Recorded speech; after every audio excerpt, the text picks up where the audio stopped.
Hello students, so here we are with the solutions of NTA Abhyas JEE Main Test 49. So I'm Pratik Jain, I'm physics faculty at RG Academy and I'll be discussing the physics paper of JEE Main Test 49. So here we go. Straight away, move to the first question. Right. The first question says, a simple pendulum consisting of mass m attached to a string of length L is released from rest at an angle alpha. A pin is located at a distance L below the pivot point. तो string जो है that is L below the pivot point, जो pin लगा है. When the pendulum swings down the string hits the pin as shown in the figure.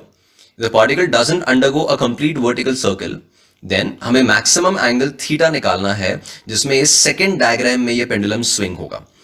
तो आप देखो ये जो फर्स्ट डायग्राम गिवन है, इसमें फर्स्ट डायग्राम पे इस जगह पे the initial speed of the particle is 0.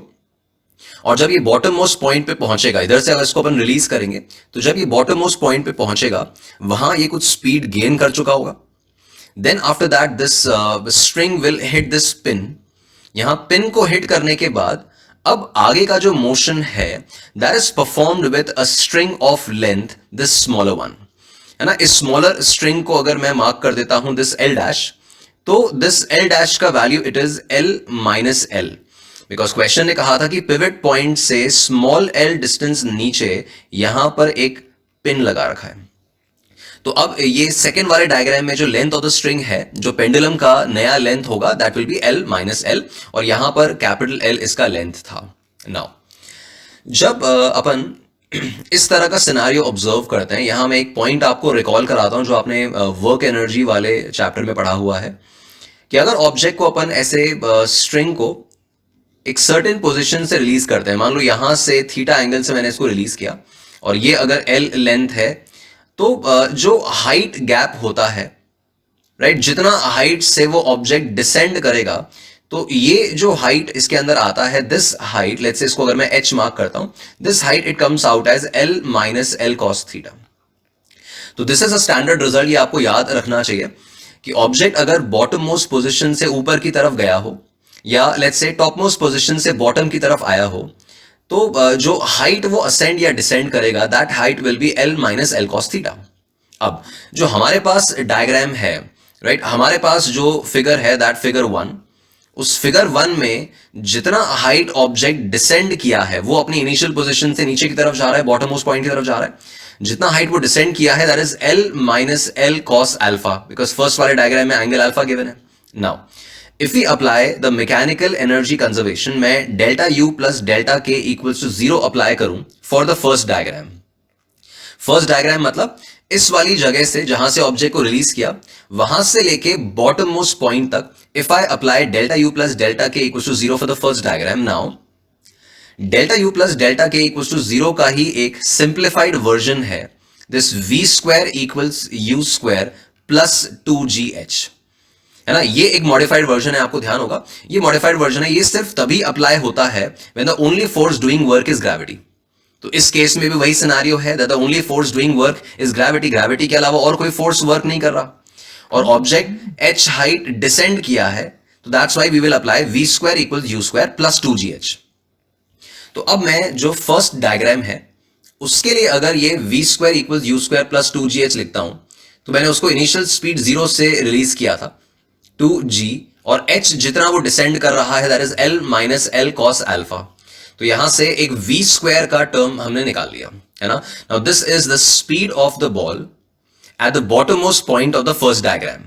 Now second diagram में जो स्ट्रिंग का लेंथ है वो छोटा हो गया. यहां पे वो पिन है और स्ट्रिंग का लेंथ अब हो गया l डैश, और वो अब स्विंग करता हुआ एक सर्टेन एंगल थीटा तक ही जा पाया, है ना. एंड दैट थीटा वो यहां पे आके ऑब्वियसली इसका फाइनल स्पीड 0 हो जाएगा. तो पिन की वजह से पेंडुलम का नया लेंथ जो है वो एल डैश हो गया और वो अब बॉटम मोस्ट पॉइंट से अल्टीमेटली 0 स्पीड एक पर्टिकुलर हाइट तक जाएगा. तो अगेन मैं सेकेंड फिगर के लिए delta U plus delta K equals to 0 mechanical energy conservation लगा रहा हूं. मैकेनिकल एनर्जी कंजर्वेशन का ही सिंप्लीफाइड वर्जन यहां पे होगा v square equals u square minus 2gh. Minus 2gh क्यों? बिकॉज वो h हाइट असेंड कर रहा है इस बार. फाइनल स्पीड जो वो अचीव करेगा that will be 0. Initial speed bottom most point पे हम वही लेंगे जो फर्स्ट वाले डायग्राम की फाइनल स्पीड थी, तो ये u स्क्वायर माइनस 2gh वगैरह के हिसाब से चलें तो आपका h का वैल्यू जो आएगा that will B u square upon 2g। अच्छा, ये जो u स्क्वायर है वो यही वाला होगा जो यहां का v था, यही वाला v इस जगह का u बनेगा। तो वो मैं यहां पे प्लेस करूं तो आप देखो 2g कैंसिल हो रहा है और ये आ रहा है l minus L cos alpha. अच्छा, वही अगर हम अपने नए पेंडुलम के हिसाब से देखें तो हमारे नए पेंडुलम में है ना, जो ये एल डैश लेंथ वाला पेंडुलम बना है, इस लेंथ के हिसाब से देखें तो जितना हाइट ऑब्जेक्ट असेंड करेगा दैट हाइट शुड बी, मैंने क्या बताया था, L minus L cos theta होता है ना। तो अब नया लेंथ कितना है, एल डैश, तो it will B L dash minus L dash cos theta, ये सिचुएशन आएगा। तो जो हाइट वो ऑब्जेक्ट अब असेंड कर रहा है that is L dash minus L dash cos theta, और ऊपर हमारी कैलकुलेशन के हिसाब से वो आया है L minus L cos alpha. तो इसको अपन इक्वेट कर दें तो this is L minus L cos alpha equated to this L dash common, ठीक है, 1 माइनस कॉस थीटा, हमें कॉस थीटा की वैल्यू निकालनी है। अच्छा, एल डैश की वैल्यू आप क्या प्लेस करेंगे, it is L minus L,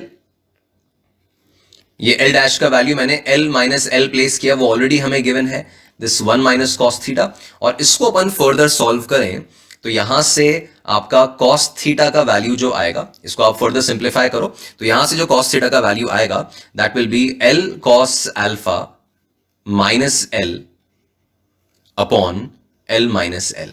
इसको आप रीअरेंज करके सॉल्व करोगे तो this cos theta it will B L cos alpha minus L upon L minus L. तो ये अगर अपन देखें तो उसके हिसाब से अपना थीटा जो आंसर आ रहा है दैट इज ऑप्शन बी, ठीक है, जो ऑप्शन यहां पे आएगा that will be option B. तो that B is the answer, correct answer for the first question, right. तो that is the solution of the first question. Okay, so now we move to the next question. Right, second question it says a solid ball of radius capital R has a charge density rho given by this function and the electric field outside the ball is okay.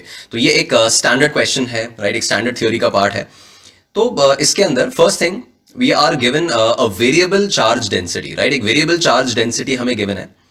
तो electric field of a solid sphere जो KQ by R square हमारा direct formula होता है वो हम यहाँ directly apply नहीं कर सकेंगे, बट हाँ we know that for all spherical symmetry जो इलेक्ट्रिक फील्ड होता है एक पर्टिकुलर पॉइंट पे, जो इलेक्ट्रिक फील्ड होता है that's given by KQ enclosed by R square, because R is the distance of the point of interest। तो मुझे KQ enclosed by R square से इलेक्ट्रिक फील्ड निकालनी है।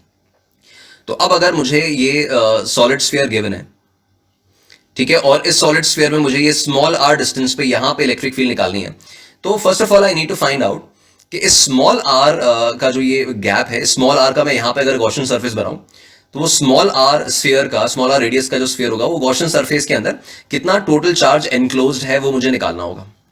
अब वो चार्ज एनक्लोज दैट मीन्स पूरा क्वेश्चन है उसका कैलकुलेशन वो Q एनक्लोज्ड वाली चीज पर ही बेस्ड है।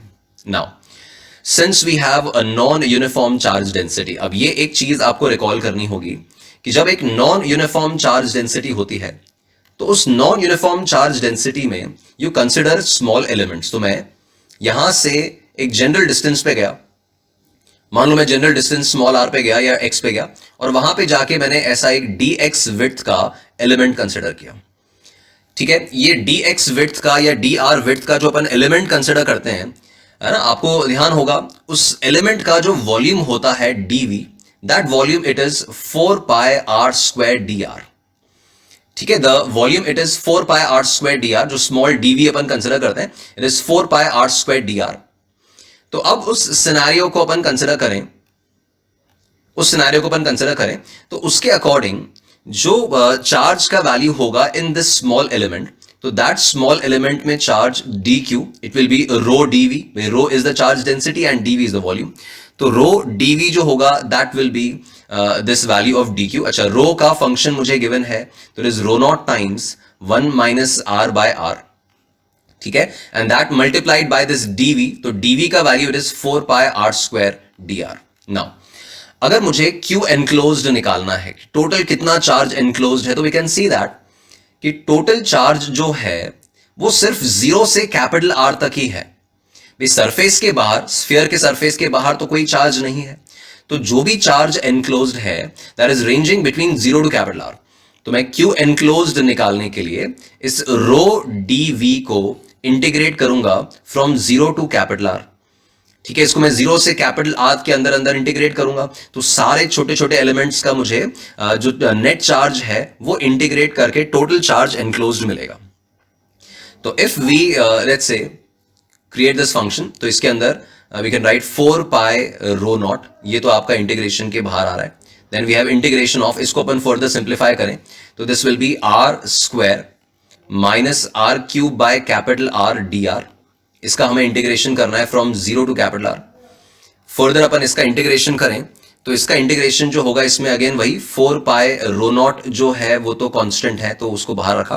This integration will be R cube by 3, ठीक है, minus this will be R to the power 4 upon 4 capital R, और इसमें लिमिट्स हमें प्लेस करनी होंगी from 0 to capital R, right. Further इसके अंदर अब एक बार अपन अपर लिमिट प्लेस करें, फिर एक बार लोअर लिमिट प्लेस करें, तो वही situation again 4 pi rho naught constant जो था वो एज इट इज। फिर एक बार मैंने कैपिटल आर प्लेस किया यहां पे, तो this is R cube by 3 minus इधर कैपिटल आर प्लेस किया, एक आर कैंसिल हो गया, this is R cube by 4, और 0 प्लेस करेंगे तो वो चीज 0 हो जाएगा।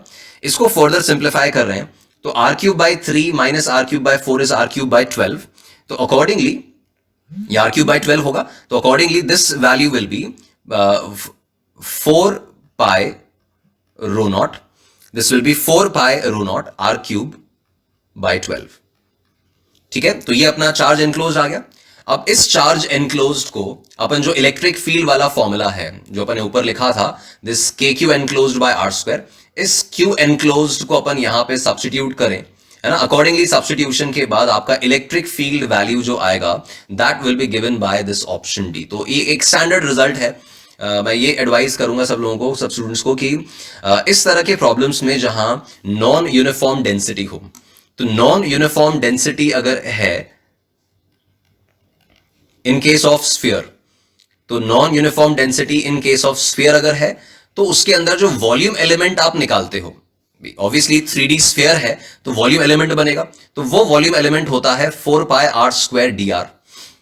ऐसे ही अगर कोई नॉन यूनिफॉर्म डेंसिटी का डिस्क होता है ना, अगर नॉन यूनिफॉर्म डेंसिटी का डिस्क होता तो डिस्क में वी फॉर्म एरिया एलिमेंट्स, तो वहां जो एरिया एलिमेंट्स बनते हैं वो बनते हैं 2 पाई आर डी आर के।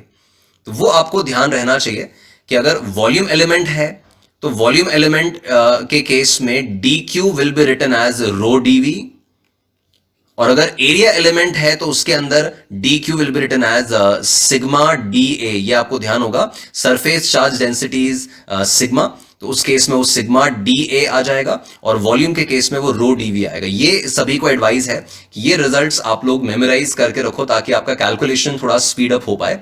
तो ऐसे केसेस में जस्ट मुझे क्यू एनक्लोज निकालना था, मैंने 0 से r तक इंटीग्रेट किया, वहां से क्यू एनक्लोज आया, और उस क्यू एनक्लोज को फिर मैंने k Q enclosed by R square electric field वाले फॉर्मूले में सब्स्टिट्यूट किया है to find out the answer. Okay, right. Then we move to the third question. The third question says the steady state current through L1, right? तो ये दो inductors हमें given है L1 L2 and एक resistance circuit में लगा रखा है R। तो the steady state मतलब long time after the switch has been closed, so at t tends to infinity, through L1 after the switch has been closed for a very long time, right?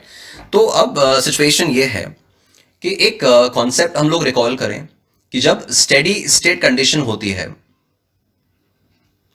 Right, तो steady state situation में जो inductor है it behaves as short circuit, right. ये एक concept यहां से अपन recall कर रहे हैं कि व्हेन टाइम 0, जब स्विच क्लोज किया होता है, तो एट टाइम 0 तो initially this inductor will behave as an open circuit, ठीक है। So current travelling through that inductor will be 0, but steady state में inductor behaves as a short circuit, a normal wire offering 0 resistance, right. Along with that, अब steady state में जब L1 L2 दोनों short हो जाएंगे तो आपके circuit का जो टोटल रेजिस्टेंस बचेगा that will be R only, और जो स्टेडी स्टेट में करंट फाइनली चलेगा I0, that I0 will be V0 by R। ये मैंने स्टेडी स्टेट में इसका करंट वैल्यू लिखा है। अच्छा, अब जब बैटरी के टर्मिनल में से बैटरी के अक्रॉस अपन देखें, यहां से अगर टोटल आई नॉट करंट चला है तो वो यहां पे स्प्लिट हो जाएगा। तो यहां पे the current will be I one और इस जगह the current will be I two. तो ये आई नॉट में से ही स्प्लिट होके आई वन आई टू आया है, ठीक है। और हमें एक क्वेश्चन बोल रहा है कि दैट स्टेडी स्टेट में एल वन में से करंट कितना होगा, मतलब मुझे ये आई वन का वैल्यू निकालना है।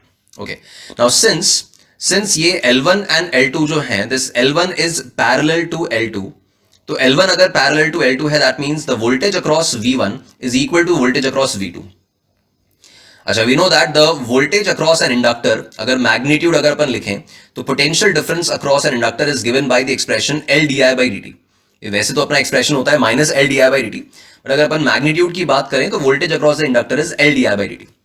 तो अगर मैं दोनों के अक्रॉस L1 और L2 सिंस ये पैरेलल में कनेक्टेड है, तो दोनों के अक्रॉस अगर मैं वोल्टेज इक्वेट करता हूं तो we have L1 di1 upon dt and that will be equals to L2 di2 upon dt। तो मैंने दोनों के अक्रॉस पोटेंशियल डिफरेंसेस इक्वेट किए, right, since they are in parallel. Now after a long time जो current distribution है, again ये एक standard theory का पार्ट है कि जब करंट डिस्ट्रीब्यूशन है आफ्टर लॉन्ग टाइम, तो वो current distribution I1 upon I2 जो है, that is in inverse ratio of their inductance. तो basically L1 I1 equals to L2 I2 अपन लिख सकते हैं, where I1 upon I2 will be equals to L2 upon L1। अच्छा, I1 I2 पर एक रिजल्ट मुझे और यहां पे पता है जंक्शन रूल से कि ये जो I0 था इसी से I1 I2 बने हैं, ठीक है। तो यहां I0 का जो वैल्यू है that is I1 plus I2 and I1 upon I2 का ये रेशियो L2 बाय L1 है। तो अब इसके थ्रू, इन दो इक्वेशंस के थ्रू मैं I1 का वैल्यू निकाल लूं, ठीक है। मुझे I1 निकालना है तो मैं यहां से I2 का वैल्यू इधर सब्स्टिट्यूट कर दूं in terms of I1। I2 का वैल्यू सब्स्टिट्यूट करो, तो वो जो I2 आप सब्स्टिट्यूट करोगे उस कैलकुलेशन में आपका I1 का जो वैल्यू आएगा, आप देखो दिस I1 का वैल्यू कुछ कॉमन निकाल के, दैट I1 का value will be this L2 upon L1 plus L2 that multiplied bye I0, ठीक है। तो ये I0 वाला फैक्टर है। देखो I2 की जगह क्या प्लेस करेंगे, it will B L1 I1 upon L2। तो ये कैलकुलेशन आपको देखना है, this is I1 plus I2 की जगह मैंने रखा है I1 L1 अपॉन L2, ठीक है। इसमें I1 कॉमन निकल गया, बाकी फैक्टर्स मैंने वहां पे भेजे, तो उसके हिसाब से आपका I1 का वैल्यू ये आया। अच्छा, अब ये I1 का वैल्यू आ गया तो मैं यहां पे अब this L2 upon L1 plus L2, ठीक है, और I0 की जगह अपन ने ऊपर निकाला हुआ इज V0 बाय R, तो ये I0 की जगह the value is V0 by R। तो इसको अगर अपन देखें तो उसके हिसाब से अपना जो रिजल्ट है दिस इज ऑप्शन नंबर 3। तो ये थर्ड ऑप्शन जो है that is the result. But यहां मेन कॉन्सेप्ट जो इस क्वेश्चन से अपन ने सीखा, वो क्वेश्चन यही कॉन्सेप्ट यही है कि initially just after the switch is closed, तो टाइम जीरो पे the inductor will behave as open circuit, will offer infinite resistance and infinity पर, टाइम इंफिनिटी पे स्टेडी स्टेट कंडीशन में this inductor behaves as short circuit. तो circuit का current आप accordingly निकाल लिया एंड पैरेलल में है ये, तो वोल्टेजेस इक्वेट किए। अच्छा, स्टेडी स्टेट में है ना, फाइनली जो स्टेडी स्टेट में पैरेलल में करंट डिस्ट्रीब्यूशन आपका इस तरह से रहेगा, तो I1 अपॉन I2 जो है वो L2 बाय L1 है, ये फैक्टर अपन ध्यान रखें। और फिर मैंने नॉर्मल डिस्ट्रीब्यूशन किया है और वहां से I1 की वैल्यू कैलकुलेट की है, राइट। तो this is about the question number 3। Okay, right. So next, move to the next question. So fourth question में read करते हैं, a charged particle having a charge q and mass m moves rectilinearly along under the action of electric field E, where the electric field is given by 4 minus 3x. Now this electric field is a function of x, where x is the distance in meters from the point where the particle was initially at rest. Right, particle initially rest पे है और x उसका distance है from that point. The distance traveled by the particle till it comes instantaneously to rest again for the first time is. Right, तो again एक question भले ही electric field का आपको फीलिंग दे रहा है, but ultimately the question belongs to the kinematics section. तो एक काइनेमैटिक्स का ही क्वेश्चन है, स्ट्रेट फॉरवर्ड। तो ऑफ कोर्स आप देखिए इलेक्ट्रिक फील्ड है, इलेक्ट्रिक फील्ड गिवन है, तो force acting on the particle we know that this is given by F equals to QE। तो अगर मैं F equals to QE apply कर रहा हूं, इलेक्ट्रिक फील्ड फंक्शन मुझे गिवन है 4 माइनस 3x, तो I have this force function, तो मुझे force as a function of x मिल गया, ठीक है। अच्छा, क्वेश्चन में मुझे डिस्टेंस पूछा है, the distance travelled by the particle till it instantaneously comes to rest again. तो वो कितना डिस्टेंस कवर करेगा जब वो वापस से रेस्ट पे आ जाए, उसके लिए मुझे इसे सॉल्व करना है। तो अब देखो, एक अप्रोच तो इसमें यह है कि अगर मैं काइनेमैटिक्स के थ्रू चलूं, तो काइनेमैटिक्स के थ्रू चलूंगा तो मैं इस f को let's say mass times acceleration लिखता हूं। तो एक्सेलरेशन का वैल्यू आपका आ गया q by m and this multiplied by 4 minus 3x। Now this acceleration is a function of x। Obviously acceleration जो है दैट्स वेरिएबल, तो ऑफ कोर्स हम इक्वेशन ऑफ काइनेमैटिक्स तो नहीं लगा सकते। तो मैंने एक्सेलरेशन को यहां पे लिखा as v dv by dx। अपना एक्सेलरेशन का एक फॉर्मेट होता है v dv बाई dx, एक तो dv बाई dt होता है ना। वो dv बाई dt हम तब लेते जब मुझे टाइम का फंक्शन होता, बट सिंस यहां x का फंक्शन है तो मैंने एक्सेलरेशन को v dv बाई dx लिखा। v dv बाई dx के बाद इसको अपन रीअरेंज कर लें, तो रीअरेंज किया तो we have v dv and that is equals to q by m multiplied by this 4 minus 3x dx। इसमें दोनों तरफ अपन इंटीग्रेट करें तो इनिशियली उसका जो स्पीड है that was 0 because it started at rest, initially at rest, और final speed जो उसका है वो फाइनल स्पीड भी 0 है। तो फाइनल स्पीड जो मैं निकाल रहा हूं तो वो फाइनल स्पीड भी 0 ही होगा, तो ये इनिशियल और फाइनल लिमिट दोनों 0 है। देन यहां पर अपन देखें तो इंटीग्रेशन लिमिट ऑफ कोर्स 0 से x आएगा कि एक सर्टेन x तक मुझे इंटीग्रेट करना है। तो अब ये लेफ्ट हैंड साइड तो आपका पूरा 0 हो गया बिकॉज आप 0 से 0 ये इंटीग्रेट कर रहे हो, लेफ्ट हैंड साइड 0 हो गया। और राइट हैंड साइड में अपन देखें तो q बाय m जो है दैट्स कांस्टेंट। 4 माइनस 3x का integration will B 4x minus 3x square by 2, right. ये लिमिट्स अपन ने लगाई, इसको अपन ने 0 से इक्वेट किया, तो यहां से अपना x का वैल्यू जो आ रहा है, ये x का वैल्यू यहां पे जो आएगा this x comes out as 8/3। तो ये x का वैल्यू 8/3 मीटर्स आ रहा है। दैट इज द डिस्टेंस जितना वो ट्रैवल करेगा before coming to rest again. तो यहां पे आपका ऑप्शन जो है दैट इज ऑप्शन डी। एक एस्पेक्ट इसमें और है कि अगर अपन यहां पे ये जो फोर्स लग रहा है, इस फोर्स का अगर अपन वर्क इवैल्यूएट करते हैं, राइट, इस फोर्स का अगर मैं वर्क इवैल्यूएट करता, ऑल्टरनेट यहां पर इसका ऐसा है, तो ऑब्वियसली आपको सारे एस्पेक्ट्स इस क्वेश्चन के देखने चाहिए। ऑल्टरनेट इसका ऐसा है कि अगर मैं मान लो work done by this force निकालूं, ये जो मैंने ऊपर फोर्स लिखा था ना, इसका अगर मैं वर्क निकालूं तो we know that it's a variable force, X का function it's a variable force, तो work done will be F D X का इंटीग्रेशन। तो वो एफ डी एक्स का इंटीग्रेशन से मैं वर्क कैलकुलेट करता, वही आप लिमिट्स अप्लाई करते 0 से x, तो वर्क कैलकुलेट होता, और जो वर्क डन आता उसको मैं डेल्टा के से इक्वेट करता, है ना, and that is through that work energy theorem. तो वर्क एनर्जी थ्योरम के हिसाब से that W is equals to delta K. अच्छा, ऑब्जेक्ट का इनिशियल काइनेटिक एनर्जी 0 था, रेस्ट पे है, फाइनली भी उसको रेस्ट पे लाना है, तो उसका चेंज इन काइनेटिक एनर्जी जो होगा वो 0 ही होगा। तो डेल्टा के जो है वो 0 है, तो आपने जस्ट वर्क निकाला बाय एफ डी एक्स का इंटीग्रेशन, और वो एफ डी एक्स का इंटीग्रेशन से जो वर्क आया उसको आप 0 से इक्वेट कर दो, आपका एग्जैक्टली सेम कैलकुलेशन के थ्रू सेम रिजल्ट आएगा, that is option D, right? So that was again it can be solved through your kinematics concept and it can solve through your work energy theorem। आपके work energy concept से भी solve हो सकता है और आपके kinematics से भी solve हो सकता है, तो this is option D। Alright, so moving to the next question, question 5th पे चलते हैं।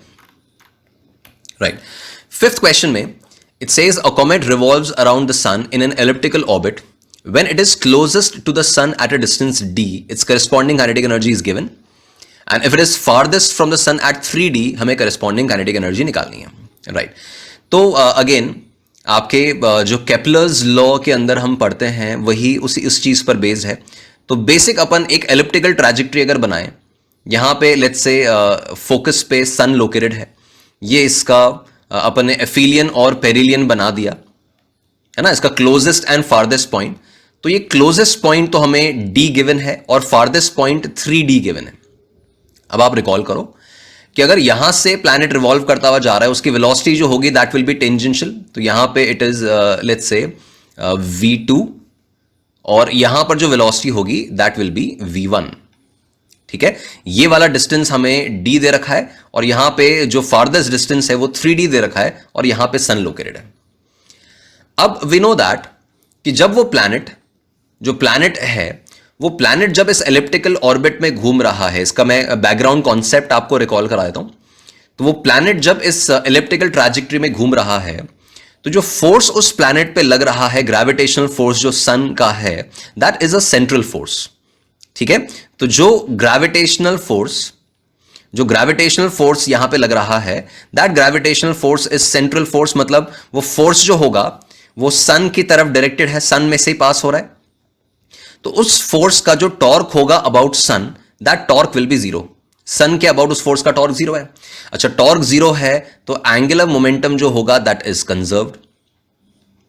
तो एंगुलर मोमेंटम कंजर्वेशन में लिख रहा हूं फ्रॉम एफिलियन टू पेरिलियन। मान लो अगर मैं ये इसका पेरिलियन और एफिलियन मार्क कर दूं as this, let's say A and P, तो एंगुलर मोमेंटम कंजर्वेशन के हिसाब से क्या हो गया, इट विल बी एम। इसका जब एंगुलर मोमेंटम कंजर्वेशन अपन लिखेंगे तो एंगुलर मोमेंटम कंजर्वेशन जो आपका आएगा, अच्छा एंगुलर मोमेंटम क्या होगा यहां पे, एम वी आर। तो ये एंगुलर मोमेंटम के हिसाब से is M V one R one and that will be equals to M V two R two.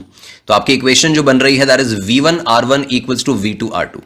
देखिए ये तो मैं आपको कंप्लीट डिटेल में आपको बता रहा हूं, एग्जामिनेशन में टेस्ट में आप जब सॉल्व करोगे तो आपका कैलकुलेशन सीधा इस जगह से स्टार्ट होगा, है ना। तो कैलकुलेशन हमारा सीधा यहां से स्टार्ट होगा बिकॉज उसका बैकग्राउंड थियोरी हमारे मन में है। तो v1 r1 equals to v2 r2 के हिसाब से ये हमें गिवन है कि एक जगह काइनेटिक एनर्जी k नॉट है तो द स्पीड v नॉट मान लेते हैं। तो this is v not and into d, और दूसरी जगह v2 मुझे निकालना है, वो डिस्टेंस यहां पे 3d। तो आपका v2 का जो वैल्यू आया that is v not by 3। तो सेकेंड वाली जगह पे जो स्पीड है वो फर्स्ट वाली जगह का 1/3 है। अच्छा, straight away we know that kinetic energy half M V square, है ना। काइनेटिक एनर्जी सिंस आपका v स्क्वायर के प्रोपोर्शनल है तो जहां स्पीड 1/3 होगा तो स्क्वायर के हिसाब से काइनेटिक एनर्जी 1/9 हो जाएगा। तो वहां जो काइनेटिक एनर्जी आएगा दैट इज ओरिजिनल, वो आपका फर्स्ट वाले पॉइंट का काइनेटिक एनर्जी अपॉन 9। सीधा सा कॉन्सेप्ट था, एंगुलर मोमेंटम कंजर्वेशन से रिजल्ट आता है। तो ये एंगुलर मोमेंटम कंजर्वेशन की वजह से आया। लेफ्ट वाले पॉइंट पे, क्लोजेस्ट पॉइंट पे स्पीड v नॉट लिखा, फारदेस्ट पॉइंट पे स्पीड v2 मान लिया, ये डिस्टेंसेस d एंड 3d लिखे तो v2 आ गया। अब देख रहे हैं जो फारदेस्ट पॉइंट है वहां स्पीड 1/3 है, तो जहां स्पीड 1/3 होगी वहां काइनेटिक एनर्जी 1/9 हो जाएगी। तो उसके हिसाब से आपका आंसर जो आएगा that is the first option, right. So moving to the sixth question. The next question says the spectral emissive power E lambda for a body at a temperature T1 is plotted against lambda and area under the curve is found to be A and T2 temperature पे 9A है और हमें lambda का ratio निकालना है, right. तो straight forward question है। We know that ऐसे केसेस में जो एनर्जी है, राइट, जो टोटल एनर्जी आपका आता है that energy is directly proportional to the area under the graph, ठीक है। And also we know that this energy it is directly proportional to t to the power 4 as well, है ना। ये दो चीजें हमें पता है कि ऐसे केस में एरिया अंडर द ग्राफ पर एनर्जी डायरेक्टली प्रोपोर्शनल है और एनर्जी आपका बोल्ट्जमैन लॉ के हिसाब से देखें तो sigma E a t to the power 4 t to the power 4 पे भी डिपेंडेंट है। सो इट मीन्स दैट कि यहां पर अपन ऐसे लिख सकते हैं that a1 upon a2 will be equals to t1 to the power 4 upon t2 to the power 4। ये आ जाएगा बिकॉज एनर्जी आपका एरिया के प्रोपोर्शनल भी है, energy t to the power 4 की प्रोपोर्शनल भी है। इसका मतलब area will be proportional to t to the power 4। यहां से अपन ये बोल सकते हैं कि एरिया जो है वो t to the power 4 की प्रोपोर्शनल है। तो a1 by a2 is t1 to the power 4 upon t2 to the power 4, राइट। अब a1 by a2 का value we can see a और 9a है तो दिस विल बी 1/9। तो ये एक मेरे पास फैक्टर आ गया that t1 to the power 4 upon t2 to the power 4 is 1/9। अब ये 1/9 को सॉल्व करें तो देखो यहां से t1 by t2 जो आएगा वो टू द पावर 4 करोगे, 9 को आप 3 स्क्वायर लिख सकते हैं, उसके हिसाब से बनेगा 1/√3। तो t1 by t2 का वैल्यू जो है 1/√3 आया। Now as per the Wien's displacement law, अगर अपन वेन्स लॉ की बात करें तो वेन्स लॉ में आपने पढ़ा हुआ है that lambda T equals to constant. तो lambda 1 t1 will be equals to lambda 2 t2, ये वेन्स लॉ में आप पढ़ते हो that lambda 1 t1 equals to lambda 2 t2। तो यहां से हमें लैम्डा 1 बाय लैम्डा 2 निकालना था, तो this lambda 1 by lambda 2 will be equals to t2 by t1। और हमारे जो इक्वेशन जो आई, रिजल्ट जो आया है उसमें t2 बाय t1 का वैल्यू इट इज √3। तो उसके हिसाब से अपना जो आंसर होगा that is D, option D. तो स्ट्रेट अवे द एप्लीकेशन, यहां पे एक रिजल्ट बस आप लोग ध्यान रख रहे हैं कि यहां पे जो एनर्जी है total, that energy is directly proportional to that area under the graph and that energy is directly proportional to t to the power 4 also। और इन दोनों को साथ में कंबाइन किया है अपने वेन्स लॉ से और वहां से आपका lambda 1 by lambda 2 जो है वो √3 आ रहा है।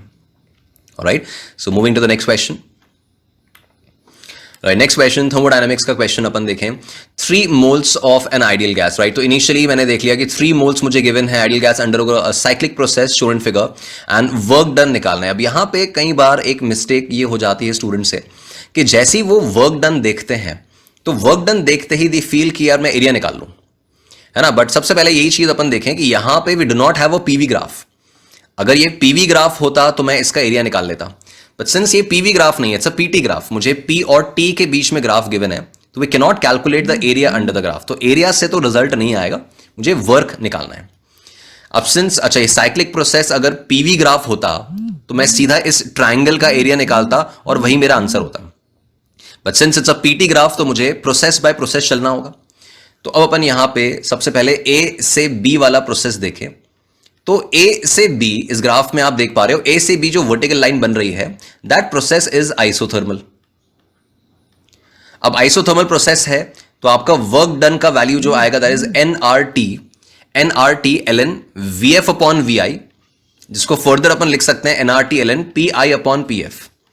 तो एन का value we are given 3, R ये एज इट इज, जिस टेम्परेचर पे, जिस कांस्टेंट टेम्परेचर पे ये वर्क हो रहा है वो 2T नॉट है, तो ये N R T L N P I upon P F. पी इनिशियल कितना था 2P नॉट और पी फाइनल कितना है P नॉट, तो ये आपका LN2 आ जाएगा। तो ये वर्क डन जो A से B हुआ है दैट वर्क डन का value it is 6RT not LN2। LN2 last में सब्स्टिट्यूट करते हैं, 6RT नॉट LN2 आया। नाउ फिर अपन B से C देखें। तो B से C जो प्रोसेस है that process is of course an isobaric process, है ना। उसमें हॉरिजॉन्टल लाइन हमें दिख रही है, एक आइसोबारिक प्रोसेस है। तो आइसोबारिक प्रोसेस में B से C का जो वर्क होगा we know it is P delta V, further it can be written as NR delta T। तो NR डेल्टा T में N तो हो गया 3, R as it is. Delta T देखें तो B से C में this delta T it is final minus initial, तो आपका रिजल्ट जो आ रहा है this is minus 3R T not, right. तो अब अपने पास A से B का वर्क आ गया, B टू C आ गया। देन C से A जो है, सिंस ये PT ग्राफ है and PT graph straight line है that means volume is constant, तो C से A जो प्रोसेस है दैट इज आइसोकोरिक। ये प्रोसेस आइडेंटिफिकेशन बहुत क्लियर एंड बहुत क्विक होना चाहिए। तो C से A स्ट्रेट लाइन बन रही है, PT ग्राफ में straight line passing through origin, मतलब वॉल्यूम कांस्टेंट है, वॉल्यूम कांस्टेंट है that means the work done will be 0। तो अब मुझे जब टोटल वर्क निकालना है तो that total work is 6RT not LN2, this 6RT not LN2 minus 3RT not, right. ये वैल्यू आ रही है this 6RT not LN2 minus 3RT not. तो उसके हिसाब से जब अपन कैलकुलेशन करें, LN2 मुझे गिवन है 0.693, तो this 6RT नॉट और यहां LN2 की जगह मैं 0.693 अप्रोक्सीमेटली 0.7 भी रखोगे चलेगा, and this is 3RT not. ये सब्ट्रैक्शन जब आप कर रहे हो तो आपका रिजल्ट जो आएगा that result will calculate as 1.16 RT naught, ठीक है। तो उसके हिसाब से the result will be option C. Processing बस ये है, it's a PT graph. Cyclic देख के एरिया मत निकाल लेना, पीटी ग्राफ है, पीवी ग्राफ होगा तो ही एरिया निकालो। तो पीटी ग्राफ था, मुझे प्रोसेस बाय प्रोसेस चलना पड़ेगा। ए से बी अलग पहचाना, बी टू सी अलग देखा, सी से ए अलग देखा। प्रोसेस का आइडेंटिफिकेशन क्विक होना चाहिए, रिकॉलिंग ऑफ फॉर्मूला क्विक होना चाहिए, एंड देन अकॉर्डिंगली अपने फॉर्मूलाज अप्लाई किए, साइन का ध्यान रखा, वेरिएबल्स का केयर किया, एंड अकॉर्डिंगली आपका वर्क डन का value it is 1.16 RT naught. So that is about this question. Moving to the next question. Alright, so moving to the next question, question 8 देखते हैं। A metallic wire is folded to form a square loop of side length A. It carries a current I, is kept perpendicular to the magnetic field. Shape of the loop is changed from square to a circle without changing the length, without changing the current. Amount of work done in doing so. Okay, right. तो students इसमें हम concept जो apply कर रहे हैं वो ये है कि जब हम current carrying wire को, है ना, इस current carrying wire को observe करें तो this current carrying wire it creates a magnetic field. It behaves as a magnetic dipole. तो मैग्नेटिक डायपोल का अपन ने मैग्नेटिक मोमेंट का एक फॉर्मूला पढ़ा है जिसको m से भी रिप्रेजेंट करते हैं या कई बार म्यू से भी रिप्रेजेंट किया जाता है, and we know that this formula is NIA, ठीक है। नंबर ऑफ टर्न्स अगर 1 है तो it will B I into A। तो यहां सबसे पहले तो ये चीज देखा जाए कि इनिशियली जो शेप है इट वॉज अ स्क्वायर। तो अगर मैं इनिशियल मैग्नेटिक मोमेंट निकालूं जब वो स्क्वायर था, नंबर ऑफ टर्न 1 है, तो करंट हो गया I और एरिया मुझे निकालना है। लेट्स से अभी मैं इसका ये मैग्नेटिक मोमेंट का भी डायरेक्शन अगर नहीं ले रहा हूं तो मैग्नीट्यूड जो होगा मैग्नेटिक मोमेंट का that is I into initial area is a square, because वो स्क्वायर था, initially it was a square, तो initial magnetic moment is I into a square. Now finally इसी स्क्वायर से हमने एक सर्कल बनाया, तो जो सर्कल का पेरिफेरी होगा, जो सर्कल का सर्कमफ्रेंस होगा, that will be equals to the circumference of the square, because उसी लेंथ के वायर से जो स्क्वायर साइड था ना, स्क्वायर का पेरिफेरी कितना हो गया 4a और सर्कल का पेरिफेरी इज 2πr। तो यहां से पहले अपन ने रेडियस निकाल लिया, that radius is 2a upon pi. ठीक है, 2a बाय पाई आपका रेडियस आ गया। तो नाउ द फाइनल एरिया, जो फाइनल एरिया होगा इसका, है ना, जो सर्कल बन जाएगा that will be pi R square. तो pi into R square it is 4a square by pi square. तो फाइनल एरिया जो आ रहा है that is 4a square by pi. तो मेरे पास इनिशियल एरिया आ गया। अच्छा, इसके अकॉर्डिंग अपन फाइनल मैग्नेटिक मोमेंट भी निकाल लें। तो मैग्नेटिक मोमेंट फाइनल हो गया करंट इंटू एरिया, एरिया कितना 4a square by pi. Now this work done it has to be calculated, like the question says find the amount of work done in doing so. तो we know that W external जो होता है ऐसे cases में, that W external is equals to delta U। तो this delta U can be written as UF minus UI, right. UF को मैं लिख रहा हूं minus MB cos theta, right. Formula आप रिकॉल करो कि जब इस करंट कैरिंग लूप को यूनिफॉर्म मैग्नेटिक फील्ड में रखा जाता है, राइट, एक मैग्नेटिक डायपोल की तरह बिहेव करता है, it possesses a potential energy minus MB cos theta, right? It possesses a potential energy minus mb cos theta, where theta is the angle between m and b. The theta is the angle between area vector and the magnetic field. तो magnetic field ऐसा दे रखा है, and the question says the loop is kept perpendicular to the magnetic field. तो loop को हमने इस तरह से रखा है। तो loop का जो area vector होगा और जो magnetic field है, they are in the same direction, 0 degree angle पे। तो final potential energy is minus m final B cos 0 minus initial potential energy is minus m initial B cos 0। भाई magnetic field जो है that is the same, ठीक है, angle वही 0 degree है, only the magnetic moment has changed due to the change in area. Square से circle बन गया तो एरिया चेंज हुआ है, और उस एरिया के चेंज की वजह से मैग्नेटिक मोमेंट चेंज हुआ है, राइट। सो अकॉर्डिंगली अब इसमें अपन देखें तो B कॉमन आ रहा है। B कॉमन आने के बाद अंदर ब्रैकेट में है आपका M initial minus M final. अच्छा, M इनिशियल और M फाइनल मैंने ऊपर निकाला हुआ है, तो आपका M इनिशियल है this is I into a square, ये अपन ने कैलकुलेट किया हुआ है, और आपका M फाइनल भी है, तो this is I into a square minus M final is I into 4a square by पाई। इसमें अपन I और A कॉमन निकाल लें तो this is BI a square, and bracket के अंदर बचेगा आपका 1 माइनस 4 बाय पाई। तो इस कैलकुलेशन के हिसाब से आपको ऑप्शन डी जो है that is going to be the answer.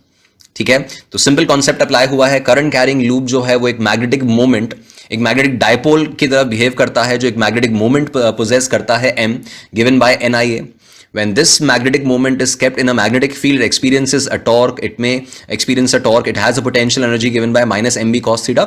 और W external जो होता है ऐसे केसेस में, कई बार ऐसे सिचुएशंस भी आते हैं कि इसको पहले अपन ने 30 डिग्री पे होल्ड करके रखा था, फिर इसको 60 डिग्री तक रोटेट किया है, तो वर्क कितना होगा। तो those questions are also handled by this expression only, that W external जो है दैट इज डेल्टा U, और वो UF माइनस UI में माइनस MB cos थीटा 2 बार हम ये यूज करके वहां से अपना रिजल्ट वैल्यू W एक्सटर्नल का निकाल पा रहे हैं। ऑलराइट, तो this is again a question based on magnetic field, magnetic loop. तो इसमें अब अपन नेक्स्ट क्वेश्चन पे चलते हैं। Right. Question number 9. It says that initially a block of mass m is at rest on a frictionless floor. तो frictionless floor given है। ये एक हैबिट हमेशा अपना होना चाहिए कि अपन कीवर्ड्स का थोड़ा केयर करें। And the spring is in a relaxed condition. One end of the spring is rigidly attached to the block and the other end is fixed to a wall. A constant force is applied on the block as shown in figure. ये constant force लगा रहा है and maximum velocity of the block निकालना है।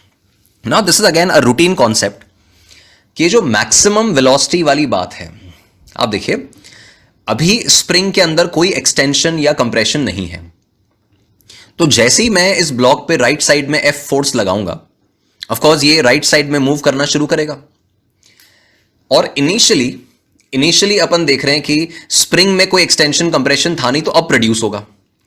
तो initially तो अगर आप देखोगे तो सिचुएशन ये होगी कि इनिशियली आपका लगाया हुआ फोर्स जो है वो के एक्स से ज्यादा था। ऑब्वियसली आपका फोर्स ज्यादा था तो ब्लॉक क्या एक्सेलरेट होने लग गया, ब्लॉक स्पीड अप होने लग गया, तो राइट साइड में उसकी स्पीड बढ़ने लगी। बट जैसे जैसे वो राइट साइड में जा रहा था आपका फोर्स तो कांस्टेंट था, स्प्रिंग का एक्सटेंशन बढ़ता गया, इसलिए spring force kept on increasing.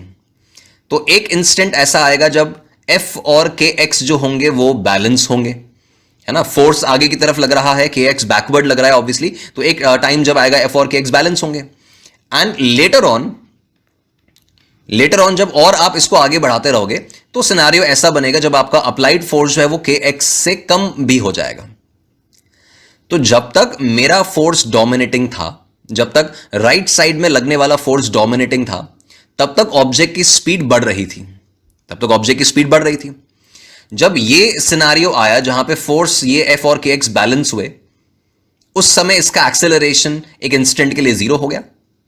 But since ये स्पीड गेन कर चुका था तो अभी आगे जाएगा, स्प्रिंग और एक्सटेंड होगी, स्प्रिंग फोर्स डोमिनेट कर जाएगा and then the block will start retarding. तो मैक्सिमम स्पीड जो इसने कहा ना, the maximum velocity of the block is, बेटा ये मैक्सिमम स्पीड तब आएगा जब ये इक्विलिब्रियम कंडीशन आ रही है। क्यों? बिकॉज इनिशियली एफ का वैल्यू के एक्स से ज्यादा था तो स्पीड बढ़ती रही, F equals to K x पे स्पीड मैक्सिमम हुई, बिकॉज उसके बाद के एक्स के डोमिनेंस के कारण द ऑब्जेक्ट स्टार्ट्स रिटार्डिंग। तो अब अपन देख रहे हैं, सबसे पहला पॉइंट यहां पर यही आया कि speed is maximum when F is equals to K X. तो F equals to K X मतलब ये एक्स की वैल्यू उस समय एफ बाय के चल रही होगी, ठीक है। नाउ अब हमसे पूछा है कि मैक्सिमम वेलोसिटी कितनी है। तो अब ऐसे सिचुएशन को निकालने के लिए, सॉल्व करने के लिए, इस मैक्सिमम वेलोसिटी को निकालने के लिए अपन देखो एक कॉन्सेप्ट ये रिकॉल करते हैं। हमारी एक इक्वेशन होती है वर्क एनर्जी चैप्टर में, that W external plus W non conservative is equals to delta U plus delta K. ये मैं अप्लाई कर रहा हूं गिवन पोजिशन से लेकर इक्विलिब्रियम पोजिशन तक। ये जो F equals to K x वाली जगह है, ये ऑब्वियसली इसकी इक्विलिब्रियम पोजिशन होगी ना। तो इसी इक्विलिब्रियम पोजीशन पे इसकी मैक्सिमम स्पीड आ रही है। ये एक यूजुअल कॉन्सेप्ट है जो आपको काफी सारे केसेस में काम आता है। तो ये एक पॉइंट आपको क्लिक होना चाहिए, ध्यान रहना चाहिए कि ऐसे सिचुएशंस में maximum speed is obtained at the equilibrium position. अच्छा, ये बात आप एसएचएम में भी ऑब्जर्व करते हो कि ऑब्जेक्ट जब एसएचएम कर रहा होता है तो उसकी जो मीन पोजीशन होती है, इक्विलिब्रियम पोजीशन, वहां पे उसकी मैक्सिमम वेलोसिटी होती है। उसी तरह की बात यहां पे भी नोटिस करो। तो स्पीड जो है that is maximum at equilibrium position. Equilibrium मतलब F equals to K X, तो एक्स निकाल लिया एफ बाय के। अब मैं ये रिजल्ट अप्लाई कर रहा हूं, W external plus W non conservative equals delta U plus delta के। यहां फ्रिक्शनलेस सरफेस बोला है तो that's why W non conservative तो जीरो है। एक्सटर्नल वर्क देखें तो एक्सटर्नल फोर्स तो ये है। तो इस फोर्स की प्रेजेंस में हम ब्लॉक को एक्स डिस्टेंस आगे ले गए हैं, है ना। इस फोर्स की प्रेजेंस में इसको हम एक्स डिस्टेंस आगे ले गए हैं इसकी इक्विलिब्रियम पोजीशन तक। तो ये एक्सटर्नल वर्क कितना हो जाएगा, फोर्स इनटू डिस्प्लेसमेंट, ये एफ एक्स हो जाएगा। एफ फोर्स लगा के एक्स डिस्टेंस में आगे लेकर गया, ये एफ इसने बोला है कांस्टेंट है, कांस्टेंट फोर्स, तो force into displacement. Now delta U, जब ब्लॉक आगे बढ़ा, स्प्रिंग में एक्सटेंशन आया, तो change in potential energy of the spring will be half K X square minus zero. Spring initially अपनी नेचुरल लेंथ में है और फाइनली एक्सटेंडेड है, तो final potential energy of the spring is half K X square minus initial potential energy was zero. अच्छा, delta K देखें तो half M V square, ये के फाइनल और के इनिशियल क्या था, जीरो था। अब इसको अपन फर्दर सॉल्व करें, हमें टास्क जो गिवन है वो उस मैक्सिमम स्पीड को निकालने का ही दिया है कि हमें मैक्सिमम स्पीड की वैल्यू निकालनी, मुझे ये v का वैल्यू निकालना है। तो उसके हिसाब से चलें तो this can then be rearranged as, अच्छा x की वैल्यू अपन f बाई के रख सकते हैं, तो ये मैंने f इंटू ये x की वैल्यू f बाई के रखी, ठीक है। ये जो हाफ के एक्स स्क्वायर है वो यहां पे आके सब्ट्रैक्ट हो जाएगा, तो this is half K X square, right. X square है तो X square will be F square by K square, that will be equals to half M V square. इसको अपन देखें तो this is F square by K and this is F square by 2k, तो ये value आपकी बचेगी F square by 2k and that is half M V square, which when then evaluated आपका half cancel हो रहा है, v का value जो आ रहा है that is f upon m k under root, right? This is the final value, this is f upon m k under root. तो जस्ट ये एक पॉइंट यहां से हमने सीखा, और इनफैक्ट हम SHM से भी ये चीज जानते थे कि ऐसे केसेस में जो इक्विलिब्रियम पोजीशन होती है, जो फोर्स बैलेंसिंग वाली जगह होती है, जहां फोर्सेस बैलेंस हो रहे होते हैं, कैंसिल हो रहे होते हैं, वहां पर द स्पीड इज मैक्सिमम. तो पहले उस जगह का मैंने एक्सटेंशन x निकाला, और उस x को मैंने फिर यहां पे काम में लिया है कि ब्लॉक को हम x डिस्टेंस आगे ले गए, वहां उसकी इक्विलिब्रियम पोजीशन है, वहां उसकी स्पीड मैक्सिमम होगी. तो w एक्सटर्नल हो गया f इंटू एक्स, और ये delta u plus delta k के थ्रू वहां से v की वैल्यू आ रही है, which is the maximum velocity. Alright, तो उसके हिसाब से इसका आंसर जो आएगा that will be option A. Alright, moving to the next question. Okay right, अब इस क्वेश्चन में आप देखें, it says a projectile of mass m, right? Projectile motion पर बेस्ड है अपना नेक्स्ट क्वेश्चन. तो it says a projectile of mass m is fired from the ground with speed u at an angle theta. तो conventional language दे रखी है जो हमेशा होती है. What is the power of the gravitational force, right? Power पूछी है ग्रेविटेशनल फोर्स की when it makes an angle theta by 2 with the horizontal. अब ये horizontal से जब theta by 2 बनाता है, राइट? ये एक रूटीन क्वेश्चन है कि थीटा बाई 2 बना लेना, वहां पे स्पीड पूछते हैं, वहां ये एंगल निकालना होता है ना? ऐसे अलग अलग सिनारियोज अपन प्रोजेक्टाइल मोशन में देखते हैं. तो लेट्स अज्यूम ये जो फाइनल पॉइंट है ना थीटा बाई 2 वाला, यहां पे अगर मैं स्पीड v मान लूं, स्पीड वहां पता तो नहीं है, बट वहां अगर मैं स्पीड v मान लेता हूं, तो अपन देखें कि यार जब ये प्रोजेक्टाइल मोशन है तो ऐसे केस में x कंपोनेंट ऑफ एक्सेलरेशन 0 होता है. तो x कंपोनेंट ऑफ एक्सेलरेशन अगर 0 है, दैट मींस x डायरेक्शन की वेलोसिटी कांस्टेंट रहेगी. तो x डायरेक्शन का जो वेलोसिटी कंपोनेंट है वो चेंज नहीं होगा. तो फाइनल वेलोसिटी v का जो x कंपोनेंट है that will be same as initial velocity का x कंपोनेंट. तो vx और ux मैच करेंगे. अच्छा, vx को अपन लिख सकते हैं v cos थीटा बाई 2, और ux जो है स्टार्टिंग में जो x कंपोनेंट था वो u cos थीटा था. तो यहां से हमें v का वैल्यू मिला, दिस v का value it is u cos theta upon cos theta by 2, right? ये अपन को v की वैल्यू मिल गई, बट हमें वो v रिक्वायर्ड नहीं है. अपन इसमें देखें कि अगर मैं ये v तो निकाल लिया, अगर मैं vy पता कर लूं, वहां का y कंपोनेंट इस जगह पे, तो इस जगह पे वेलोसिटी का y कंपोनेंट क्या होगा? वो v sin थीटा. तो this is v sin theta by 2. ठीक है, अब यहां पे अगर मैं v सब्स्टिट्यूट कर देता हूं जो मैंने निकाला, तो this is u cos theta upon cos theta by 2 that multiplied bye sin theta by 2, right? उसके हिसाब से this is u cos theta and sin theta by 2 cos theta by 2 जो है that is tan theta by 2. तो ये अपनी value आ गई है ना? ये अपन ने vy निकाल लिया है उस जगह का. अब टास्क था पावर फाइंड आउट करने का. अब पावर ऑफ ग्रेविटेशनल फोर्स, अब ऑब्वियसली लैंग्वेज से क्लियर है कि इंस्टैंटेनियस पावर पूछ रहा है, तो इंस्टैंटेनियस पावर होता है आपका F डॉट V. ठीक है, F डॉट V में अपन देखिए फोर्स जो है, आपका फोर्स जो है that is only in the y direction. तो फोर्स वेक्टर को मैं लिख रहा हूं माइनस mg j कैप. ठीक है, ये अपना फोर्स वेक्टर आएगा minus mg j cap, because force केवल डाउनवर्ड डायरेक्शन में है mg, तो माइनस mg j कैप अगर इस कोऑर्डिनेट सिस्टम के हिसाब से चल रहा हूं. और वेलोसिटी वेक्टर मैं निकाल चुका हूं बिकॉज मेरे पास x कंपोनेंट भी है, ये रहा x कंपोनेंट, और मेरे पास y कंपोनेंट भी. तो मैं v वेक्टर को लिखूंगा as vx i cap plus vy j cap. बस एक ऑब्जर्वेशन इसमें लीजिएगा, कोशिश ये रखनी है कि एग्जाम में ये बात लिखनी नहीं पड़े, तो एक बार समझ लें इसको एक बार. तो ये f वेक्टर है और ये v वेक्टर है, इनका डॉट प्रोडक्ट लोगे तो j डॉट i तो 0 हो जाएगा और वो j डॉट j 1 आएगा. तो आपके पास लास्ट में बचेगा माइनस mg vy, है ना? ये j डॉट j 1 हो गया, j डॉट i 0 हो गया, बिकॉज डॉट प्रोडक्ट लेना था f डॉट v पावर के लिए. तो माइनस mg vy. अच्छा, vy मैं निकाल चुका हूं, तो दैट इंप्लाइज आपका पावर वैल्यू जो आएगा that is minus mg into vy की वैल्यू ये रही, it is u cos theta into tan theta by 2. तो this is the value of power जो हमें निकालनी थी, जो यहां पे हमें ऑप्शन ए में दिख रही है. तो option A will be the correct answer, right? तो ये एक सिचुएशन अपना और कवर हुआ इसमें, जो पावर पे बेस्ड था, जिसमें प्रोजेक्टाइल वाला पार्ट भी आ गया. तो ये एक चीज हमें ध्यान रखनी है जो क्लिक होनी चाहिए आपको बिल्कुल स्पॉन्टेनियसली फ्लुएंटली, कि x component of velocity equal रहेगा. तो मैंने x कॉम्पोनेंट्स इक्वेट किए, v निकाला, उस v का y कॉम्पोनेंट निकाला और फिर रिकॉल किया कि जो पावर है instantaneous power that's f dot v, force vector लिखा, वेलोसिटी वेक्टर लिखा, डॉट प्रोडक्ट किया और वहां से पावर की वैल्यू आई है। Alright fine, then next question पे अपन चलते हैं। राइट अब ये एक बहुत इंपॉर्टेंट प्रोफाइल ऑफ क्वेश्चन है जिसको अलग अलग फॉर्मेट्स में आपने शायद पहले भी सॉल्व किया होगा। ये एक प्रोफाइल और देखिए, it says the system shown in the figure is in equilibrium and all the blocks are at rest. तो सिस्टम इक्विलिब्रियम में है और ब्लॉक सारे रेस्ट पे हैं।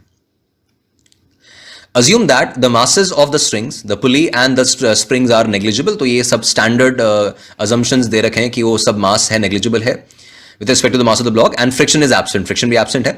We need to find the acceleration of block C। C जो block है उसका acceleration निकालना है just after cutting the string 1।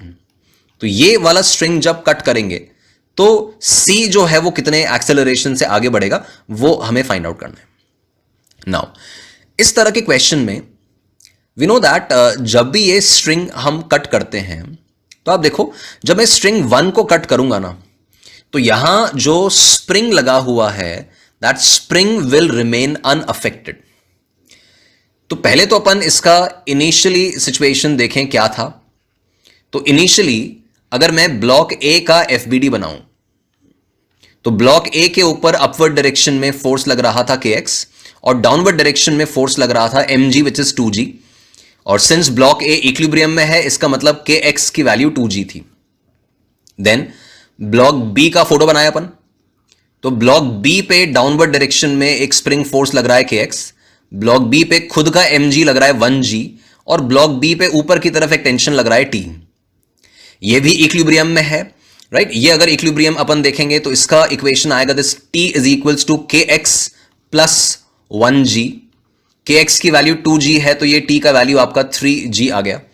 तो this was the initial status and even block c में भी यही सिचुएशन थी।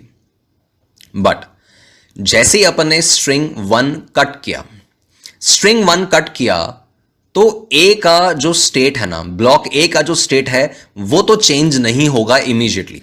वी नो दैट, इस तरह के क्वेश्चन पहले भी आपने देखे होंगे कि ये ब्लॉक ए जो है जो स्प्रिंग से कनेक्टेड है तो स्प्रिंग के एक्सटेंशन कंप्रेशन को बदलने में टाइम लगेगा, वो इमीडिएट इंस्टेंट पे, बिकॉज क्वेश्चन ने कहा जस्ट आफ्टर, तो इमीडिएटली कट करने के जस्ट बाद स्प्रिंग पर इमीडिएट कोई असर नहीं आएगा। बट ब्लॉक सी से जो चीजें जुड़ी है ना उसमें बदलाव आ जाएंगे यहां, because C will start moving, accordingly B will start moving और फिर स्प्रिंग में जाकर कुछ चेंजेस आने हैं। तो अगर मैं इसमें ब्लॉक बी का नया एफबीडी बनाऊं, है ना, स्ट्रिंग कट करने के बाद अगर मैं बी का नया एफबीडी बनाऊं तो बी के एफबीडी में एक तो डाउनवर्ड डायरेक्शन में जो kx लग रहा था वो लगेगा ही और इसका खुद का जो 1g है वो भी लगेगा और जो टेंशन है t डैश वो भी आएगा। अब वो टेंशन चेंज हो गया ना, बिकॉज पहले तो ब्लॉक सी रेस्ट पे था, अब ब्लॉक सी मूव करेगा, बी भी मूव करेगा, तो द टेंशन विल चेंज। अच्छा, फिर मैं सी का अगर एफबीडी बना रहा हूं तो सी के एफबीडी में यह है कि सी पे इस तरफ लग रहा है टी डैश, वर्टिकल डायरेक्शन में एन और उसका mg बैलेंस्ड होंगे तो वो तो खैर हमारे कुछ खास काम का नहीं है, तो ये टी डैश यहां पे लगेगा। अच्छा, जैसे मैंने कहा स्ट्रिंग कट करने से स्प्रिंग अनअफेक्टेड रहेगी, तो इसका मतलब स्प्रिंग का टेंशन अभी भी यही है 2g, स्प्रिंग का टेंशन अभी भी यही है 2g। तो ये जो kx मैंने लिखा है ये अभी भी 2g है। तो ब्लॉक b का इक्वेशन देखो मैं क्या लिख रहा हूं, b के लिए इक्वेशन है kx plus 1g minus T dash equals to b का मास 1 है तो दैट इज 1 टाइम्स a, है ना। Net force equals mass times acceleration. kx की वैल्यू 2g रखनी है तो 2g plus 1g this is 3g minus T dash is equals to mass times acceleration. ये पहली इक्वेशन। फिर ब्लॉक c के लिए इक्वेशन लिखें, c जो होगा वो लेफ्ट साइड में एक्सेलरेट कर जाएगा, तो c के लिए इक्वेशन क्या होगी, दैट टी डैश, c के ऊपर लेफ्ट हैंड साइड पे एक ही फोर्स लग रहा है ये टी डैश, फ्रिक्शन एब्सेंट है, तो this T dash will be equals to mass times acceleration. अच्छा, b और c दोनों एक ही स्ट्रिंग से कनेक्टेड हैं तो b और c का acceleration will be the same. तो ये इक्वेशन बनी। इन दोनों को अपन सॉल्व करें तो यहां से जो एक्सेलरेशन मुझे निकालना है, तो ये टी डैश में यहां प्लेस कर देता हूं 5a, this value will be 3g equals to 6a, है ना। और एक्सेलरेशन की जो वैल्यू आ रही है दैट इज g/2, तो इट इज 5 मीटर्स पर सेकेंड स्क्वायर। तो अकॉर्डिंगली आपका आंसर जो है दैट इज ऑप्शन ए। तो ये एक पॉइंट यहां हमें केयर करना है that when string 1 is cut the spring remains unaffected. Spring का टेंशन, अब स्प्रिंग से क्या ब्लॉक ए डायरेक्टली जुड़ा हुआ है, तो अगर यहां पूछा होता कि ब्लॉक ए का एक्सेलरेशन क्या होगा, तो ब्लॉक ए का एक्सेलरेशन हम अभी भी 0 ही लिखते। ये ध्यान रहे, ब्लॉक ए का एक्सेलरेशन हम अभी भी 0 लिखते, बिकॉज ए में और ए से जुड़ी हुई चीजों में जैसे स्प्रिंग में कोई चेंज नहीं आया। बी में चेंज आया बिकॉज वो डायरेक्टली सी से जुड़ा है और सी स्ट्रिंग से जुड़ा था। तो बी और सी एक ही एक्सेलरेशन से मूव करना शुरू करेंगे और ए का उस इंस्टेंट पे एक्सेलरेशन 0 होगा। तो उसके हिसाब से आपका बी का और सी का ये एक्सेलरेशन g/2 आ गया, 5 आ गया। ऑलराइट, तो now we move towards the next question. Okay, coming to the question number 12. It says a nuclear reactor starts producing a radionuclide of half-life capital T at a constant rate R starting at time 0. The activity of the radionuclide at T equals to half-life time is found to be A. Then R by A is. Alright.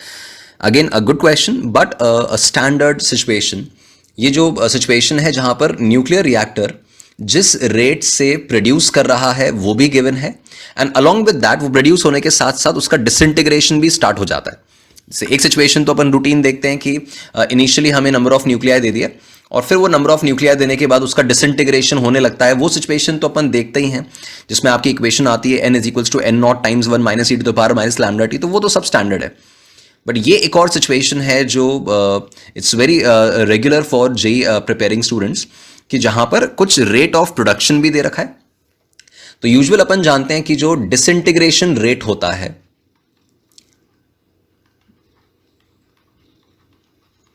Right, that disintegration rate dn/dt वो आपका होता था lambda n, है ना। इस rate से disintegration होता है और ये कह रहा है r रेट से प्रोड्यूस हो रहा है, राइट। इस कांस्टेंट रेट r से प्रोड्यूस हो रहा है और लैम्डा n रेट से डिसइंटीग्रेट हो रहा है। तो आपका जो नेट रेट होगा, the net rate of change of n, तो अपन देखें r रेट से तो नंबर ऑफ न्यूक्लियस प्रोड्यूस हो रहे हैं और लैम्डा n से डिसइंटीग्रेट हो रहे हैं, तो आपका नेट रेट हो गया r माइनस लैम्डा n। ठीक है, इसको अगर अपन रीअरेंज करें, अगेन जैसा मैंने कहा it's a standard relation, standard result जो जेई प्रिपेयरिंग स्टूडेंट्स काफी रेगुलरली कई बार अलग अलग केसेस में देखते हैं। तो it is dn upon r minus lambda n, इसको अपन इंटीग्रेट करेंगे और यहां पर भी इंटीग्रेशन होगा।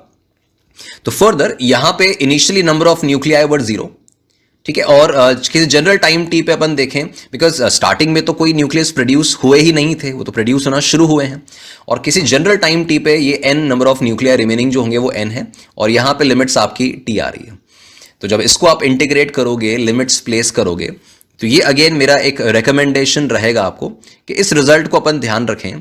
This n is equals to r by lambda times 1 minus e to the power minus lambda T. ठीक है, ये एक रिजल्ट अपन ध्यान रखें जो इसके इंटीग्रेशन से आता है। इंटीग्रेशन आप कर लोगे, वो ln वाला आएगा, फिर e टू द पावर में कन्वर्ट करोगे। बट जैसे मैंने कहा, ये रेट ऑफ प्रोडक्शन वाली जो बात है, ये एक स्टैंडर्ड रिजल्ट है कि प्रोड्यूस भी हो रहा है, डिसइंटीग्रेट भी हो रहा है, तो इसको अपन एक स्टैंडर्ड रिजल्ट की तरह ध्यान रख सकते हैं। नाउ अब ये क्वेश्चन कह रहा है कि जो एक्टिविटी है, the activity of the radionuclide, अपन देखें जो एक्टिविटी होता है A, it is in general written as lambda n, इसी को एक्टिविटी बोलते हैं।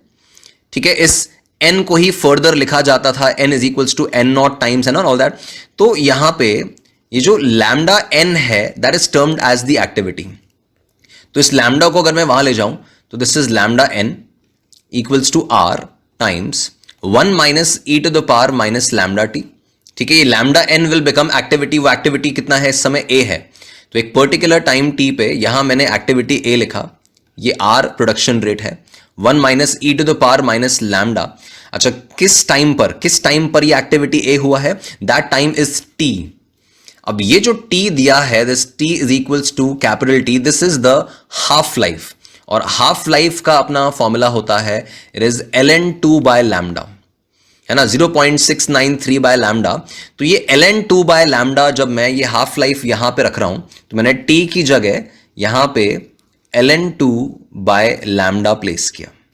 ठीक है, ये मैंने ln2 बाय लैम्डा प्लेस किया, तो this is a equals to r 1 minus e to the power minus ln2, ये आ रहा है। अच्छा, e to the power minus ln2 जो आएगा, right, e to the power minus ln2, ये अपन देखें, this e to the power ln2 अगर आपको निकालना है तो ये e to the power ln2 की वैल्यू 2 आएगी। वो आप ऑब्वियसली बेसिक मैथमेटिक्स दोनों तरफ लॉग लेके निकाल सकते हो। तो यहां से e to the power minus ln2 का जो वैल्यू आएगा दैट विल बी 1/2।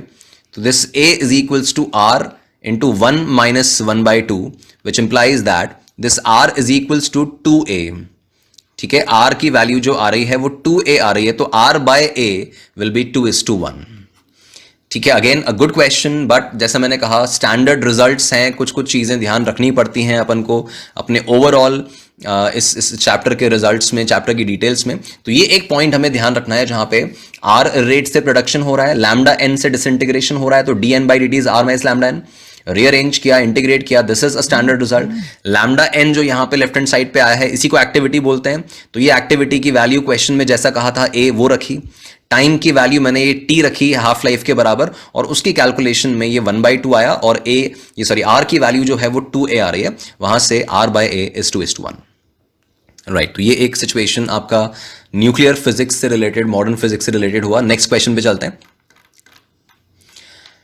राइट, तो 13th question is based on SHM। Right, तो particle executes SHM and it's located at x equals to a, b and c at time t0, 2 t0 and 3 t0 respectively. The frequency of oscillation is okay. तो अगर मैं अपना एक standard result use करूं, that I know that the standard equation for SHM is x equals to a sin omega t। ठीक है, इसमें obviously जब मैं ये इक्वेशन लिखता हूं x equals to a sin omega t, तो हम ये मान के चल रहे हैं कि टाइम जीरो पे ऑब्जेक्ट मीन पोजीशन पे है, टाइम जीरो पे ऑब्जेक्ट मीन पोजीशन को क्रॉस कर रहा है। Now it says that t0 time पर ऑब्जेक्ट का कोऑर्डिनेट a था, तो मैं यहां टाइम t0 रख रहा हूं, तो इसका कोऑर्डिनेट a हो गया, तो this a is equals to capital A उसका एम्पलीट्यूड है, साइन ओमेगा टाइम की जगह t0। देन ये कह रहा है 2 t0 जब टाइम हुआ तब कोऑर्डिनेट b हो गया, तो ये मैंने कोऑर्डिनेट की जगह x की जगह b रखा, a साइन ओमेगा टाइम्स, अब ये t0 की जगह जो टाइम है ना, टाइम की जगह मुझे 2 t0 प्लेस करना है, तो मैं टाइम की जगह 2 t0 प्लेस कर रहा हूं, तो ये हो गया आपका 2 ओमेगा t0। एंड सिमिलरली जब टाइम 3 t0 है तो ये c की वैल्यू आ गई a साइन 3 ओमेगा t0। तो ये कुछ a, b और c की वैल्यूज मैंने लिखी है, टाइम की वैल्यू मैंने t0, 2 t0 और 3 t0, ये मैंने t की जगह सब्स्टिट्यूट किया, और a, b, c मैंने x की जगह सब्स्टिट्यूट किया, मेरे पास 3 इक्वेशंस बन गई। अब लुकिंग एट द ऑप्शंस, देखो मेन चीज क्या है, ऑप्शन के हिसाब से यहां पे मेरी कैलकुलेशन गवर्न होगी। ऑप्शन में मैं देख रहा हूं कि ये a plus c, a plus 2b, a plus b, मतलब ये a, b, c इनको प्रोसेस करने का कुछ सिचुएशन है, तो मुझे इन्हें कहीं प्रोसेस करना है, इनको कहीं मुझे मैनेज करना है। तो अगर मैं लेट्स से अपनी जो फर्स्ट इक्वेशन है और जो थर्ड इक्वेशन है इनको अगर मैं ऐड करूं, तो बिकॉज देखो ये साइन ओमेगा टी और साइन 3 ओमेगा टी जब ऐड होंगे तो we know that sine C plus sine D वाले फॉर्मूले के हिसाब से साइन 2 ओमेगा टी नॉट आ सकता है। तो या तो हम a प्लस सी से मैनेज करते, या फिर हम a माइनस बी से मैनेज करते, यहां अपन b माइनस a से मैनेज करते, या फिर अपन c माइनस b से। यहां अपने लिए रेलेवेंट है कि अपन let's say first and third equation को अगर ऐड करें, तो फर्स्ट एंड थर्ड इक्वेशन का एडिशन हो गया आपका a प्लस सी, और इसमें कैपिटल A आपका कॉमन आ गया, and this is sine omega T naught plus sine 3 omega T naught. अभी आपका sine C plus sine D का फॉर्मूला लगाना है, तो sine C plus sine D जो होता है that is of course 2 sine C plus D by 2 cos C minus D by 2, तो 2 sine C plus D by 2, sine C plus D by 2 तो हो गया साइन 2 ओमेगा टी नॉट। अब इसी sign 2 omega T naught की वजह से मैंने A और C ऐड किए, बिकॉज ये मुझे साइन 2 ओमेगा टी नॉट मतलब सेकंड वाला रिजल्ट मुझे दे सकता है ये। तो देखो ये साइन 2 ओमेगा टी नॉट आ गया, साथ में cos of C minus D by 2, तो cos of C minus D by 2 किया तो ये कॉस ओमेगा टी नॉट आ जाएगा।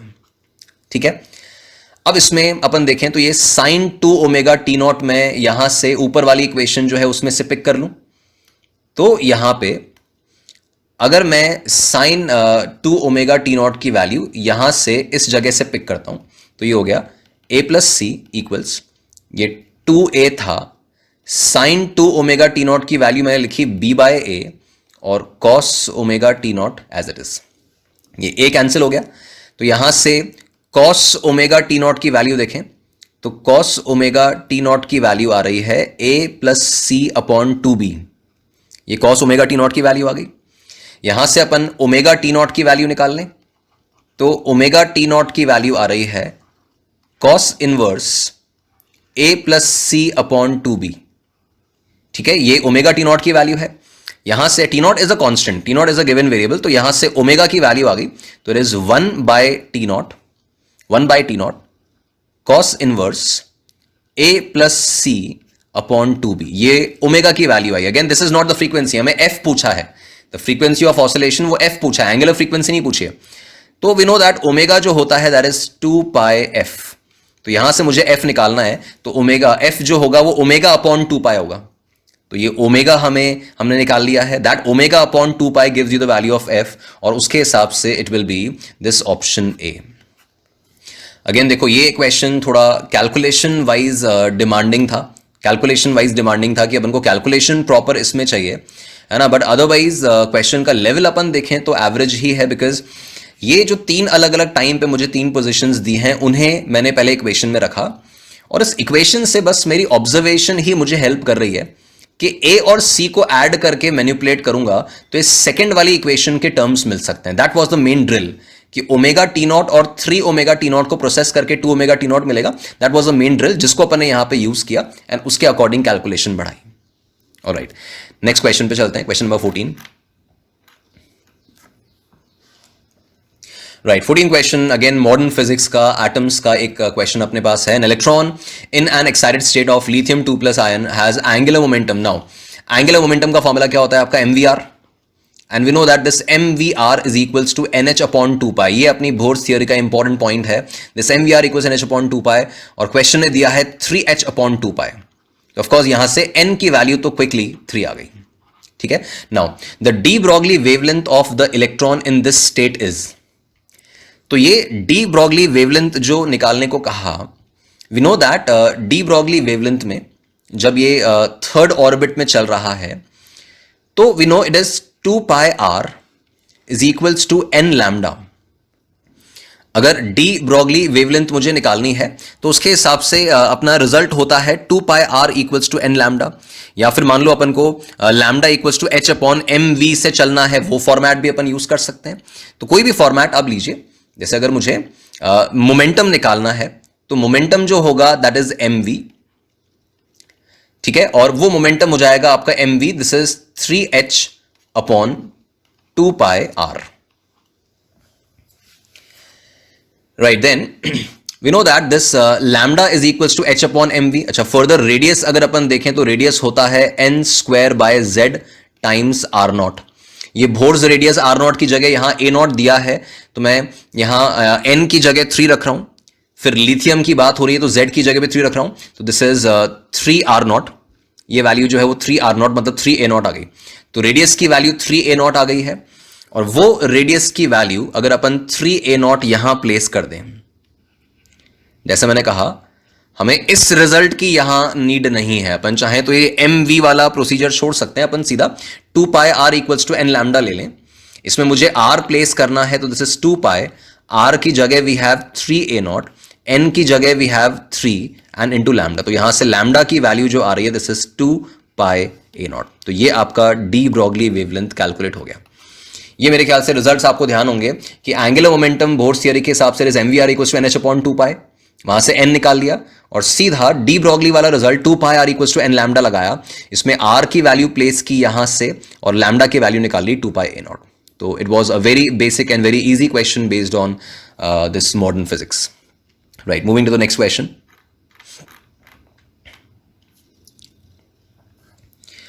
Now this question says, this question number 15, it says longitudinal stress in a rod। अब ये elasticity का question आपका आया।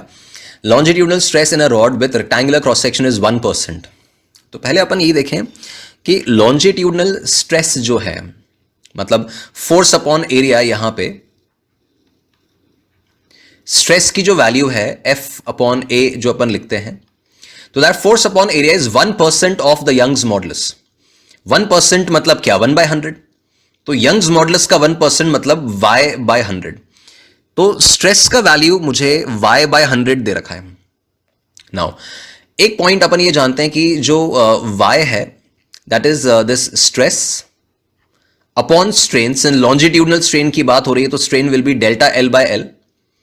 अब स्ट्रेस की वैल्यू y/100 है, उसको मैं यहां पे सब्स्टिट्यूट करूं तो स्ट्रेस की वैल्यू जब y/100 रख रहा हूं तो यहां से डेल्टा L/L जो कैलकुलेट हो रहा है, दिस डेल्टा L/L का value it is 1/100।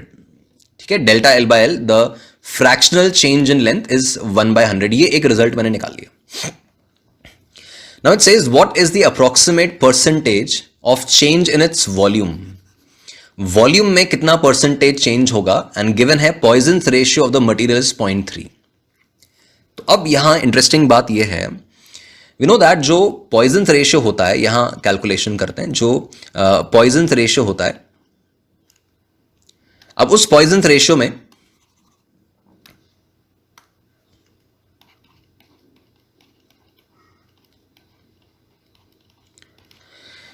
The value it is sigma. Sigma से जो वैल्यू मिलती है it is minus of delta R/R upon delta L/L।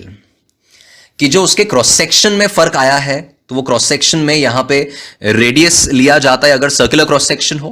तो सिंस ये सर्कुलर क्रॉस सेक्शन नहीं है तो यहां पे मुझे साइड लेंथ लेनी पड़ेगी। क्वेश्चन ने बोला है रेक्टेंगुलर क्रॉस सेक्शन, तो रेक्टेंगुलर क्रॉस सेक्शन भी है तब भी ये इस फॉर्मेट में अगर अपन चल रहे हैं that minus delta R/R upon this delta L/L, उस फॉर्मेट के हिसाब से चलें तो सिग्मा का value we are given 0.3। Sigma का वैल्यू 0.3 दे रखा है। देन माइनस डेल्टा R/R जो है that is unknown, and delta L/L हमने निकाला हुआ है 1/100। तो यहां से डेल्टा R/R का जो वैल्यू आएगा, दिस डेल्टा R/R का वैल्यू इज माइनस 0.3 अपॉन 100। ठीक है, अब चेंज इन वॉल्यूम मुझे चाहिए। तो चेंज इन वॉल्यूम अगर अपन देखें तो that change in volume which is πr²L, तो उसमें अगर अपन चलें तो फ्रैक्शनल चेंज डेल्टा V/V के हिसाब से it is 2 times delta R/R plus delta L/L। इस फॉर्मेट पे चलेंगे तो accordingly this delta V/V it is 2 times delta R/R is minus 0.3/100 plus delta L/L जो है दैट डेल्टा L/L का वैल्यू अपन निकाल चुके हैं, it's 1/100। Accordingly this value it comes out as minus 0.6/100 plus 1/100 it is 0.4/100। तो ये आपका 0.4% आ रहा है। तो दिस इज 0.4%। तो again clear cut application of the basic parameters, basic applications of elasticity. हमें स्ट्रेस गिवन था 1% ऑफ यंग्स मॉडुलस, तो y/100 लिखा। फिर यंग्स मॉडुलस से स्ट्रेस बाय स्ट्रेन, वहां से डेल्टा L/L का वैल्यू निकाला। पॉइजन्स रेशियो से उसको कनेक्ट किया, वहां से एक वेरिएबल, वहां से कनेक्टिविटी आई। फिर वॉल्यूम का कनेक्शन आगे चलाया, तो उसके according we have this delta V/V as 0.4%। Right, तो this was again a good question based on elasticity. So we move to the next question, 16 पे चलते हैं। राइट, 16th क्वेश्चन बिल्कुल रूटीन क्वेश्चन है। आप देखिए बहुत सिंपल सा और बहुत स्ट्रेट फॉरवर्ड सा लैंग्वेज ये कह रहा है, a thin convex lens of refractive index 1.5 has 20 centimetre focal length in air. The lens is completely immersed in liquid of refractive index 1.6, the focal length will be. Okay, तो we know that general focal length आपका 1/f जो होता है that is n2/n1 minus 1 multiplied by 1/r1 minus 1/r2. This is your lens makers formula. अच्छा, ये जो n2 है this is the refractive index of the lens, and this n1 जो होता है that is the refractive index of medium. तो हम एक बार इसके इक्वेशन लिख रहे हैं फॉर एयर। तो 1/f air is refractive index जो है दैट्स 1.5, तो 1.5 upon air minus 1 multiplied bye 1/r1 minus 1/r2। And similarly जो नई फोकल लेंथ आएगी इसकी सबमर्ज होने के बाद, let's say it's 1/f dash, वो हो जाएगी 1.5 and is submerged in a liquid of refractive index 1.6। तो n2/n1 minus 1 multiplied by this 1/r1 minus 1/r2। अब इसको जब अपन डिवाइड करें, it's a very basic calculation, इसको जब अपन डिवाइड करेंगे we can easily find the value of f dash. इसको पूरा कैलकुलेशन का रिक्वायरमेंट नहीं है, अपन सीधा देख सकते हैं, दोनों को डिवाइड करेंगे, r1 r2 वाला फैक्टर कैंसिल होगा और वहां से आप एफ डैश निकाल सकोगे। The answer it is -160 centimetre, right. तो again very very straightforward question, बहुत ही इजी क्वेश्चन था। बहुत बार इस तरह के प्रोफाइल देखते हैं कि एक्चुअल एयर में मुझे रिफ्रैक्टिव इंडेक्स सॉरी इसका फोकल लेंथ दे रखा था और मुझे सबमर्ज करने के बाद उसका फोकल लेंथ निकालना था। बस एक चीज यहां मैंने मेनली जो नोटिस करनी है कि ये पहले कॉन्वेक्स लेंस था ऑफ फोकल लेंथ 20, तो कॉन्वेक्स लेंस था तो ऑफकोर्स फोकल लेंथ जो आएगा वो पॉजिटिव होगा। बट जब मैंने इसको सबमर्ज किया तो मैंने इसको इसके मटेरियल से ज्यादा डेंस मीडियम में डाला है। तो जब उसको एक डेंसर मीडियम में सबमर्ज करते हैं we know that the nature of this lens will be reversed. तो जो ये कॉन्वेक्स लेंस था ऑफ पॉजिटिव फोकल लेंथ, तो अपना आंसर जो आएगा that will be a concave lens of a negative focal length which is again reconfirmed with that negative sign. अपना आंसर यहां पे नेगेटिव आने वाला है, तो एक कॉन्केव लेंस की तरह वो बिहेव कर रहा है and that's why the focal length has now become negative. ठीक है, तो very very simple question. Moving to the next question now. Alright, moving to the next question, question 17 में अब equilateral triangle ABC is cut from a thin solid sheet of wood. DEF are the midpoints of its sides that's shown in the figure. Moment of inertia of the triangle about the axis is I naught. Smaller triangle DEF उसमें से remove किया। Again a very routine question, बहुत regular question है, कई students को इसका answer याद भी होता है। The moment of inertia of the remaining figure about the same axis I is. Okay. तो अब मुझे यहाँ पे सबसे मेन चीज़ यहाँ पर यह है कि हम सिमेट्री यूज़ करेंगे। कंप्लीट कैलकुलेशन पे जाने का यहाँ पे कोई सेंस, कोई मतलब नहीं है ना। कंप्लीट कैलकुलेशन से बेटर यहाँ पर सिमेट्री यूज़ करें कि ये बोल रहा है कि कंप्लीट ट्रायंगल का moment of inertia about that G है ना, उसके अबाउट उसका moment of inertia I naught है।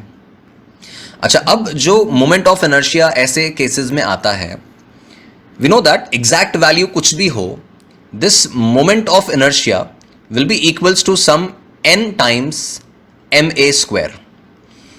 मास इनटू साइड स्क्वायर, ये सारे फैक्टर्स तो आते ही हैं। हमें इक्विलेटरल ट्रायंगल गिवन है, साइड लेंथ अपन a अगर मान लें तो वो कुछ n टाइम्स ma स्क्वायर ही आएगा। जैसे अपन अगर स्फीयर की बात करें तो 2/5 mr स्क्वायर, 2/3 mr स्क्वायर है ना। अगर स्क्वायर शीट लेते हैं तो ma square bye 6, ma square bye 12, तो ma स्क्वायर का फैक्टर आता है और ये कुछ n टाइम्स आएगा, राइट। हमें नहीं मतलब है कि यहाँ n अभी क्या है, तो कुछ n का फैक्टर आता है और आगे ma स्क्वायर ही आता है। तो मैं ये बोल रहा हूं कि जो स्मॉलर पार्ट है जिसको ये यहाँ पे DEF कहा गया है, तो जो DEF हमें कहा गया, this moment of inertia of this triangle DEF, वो DEF जो होना चाहिए that should be n times. अब ma स्क्वायर में आप देखो वो जो पार्ट है उसका मास 1/4 है ना, उसका मास जो है दैट इज 1/4 बिकॉज उसके 4 इक्वल हिस्से आप देख सकते हैं। और अगेन उसका जो साइड लेंथ है दैट इज a/2, वो बेसिक ज्योमेट्री से ही अपन को दिख रहा है। उसका साइड लेंथ जो है वो a/2 है बिकॉज क्वेश्चन ने कहा DEF are the mid points of its sides, तो ये आपका a/2 का स्क्वायर हो रहा है। तो उसके हिसाब से this value it comes out as n ma square by 16। अब n ma स्क्वायर बाय 16 का मतलब हुआ कि DEF वाला जो मोमेंट ऑफ इनर्शिया है वो ओरिजिनल मोमेंट ऑफ इनर्शिया का 1/16 है ना, बिकॉज मास 1/4 हुआ है। उस छोटे से पोर्शन का जो मास है, जो कटआउट निकाला है, उस कटआउट का moment of inertia sorry mass जो है वो 1/4 है और साइड लेंथ a/2 है, ओरिजिनल की हाफ है। तो मैंने ma स्क्वायर में मास की जगह m/4 रखा है, a की जगह a/2 रखा है। n का factor as it is proportionality है, n कांस्टेंट है बाहर, तो ये n times ma square by 16 आया है जो ओरिजिनल का 1/16 टाइम्स है।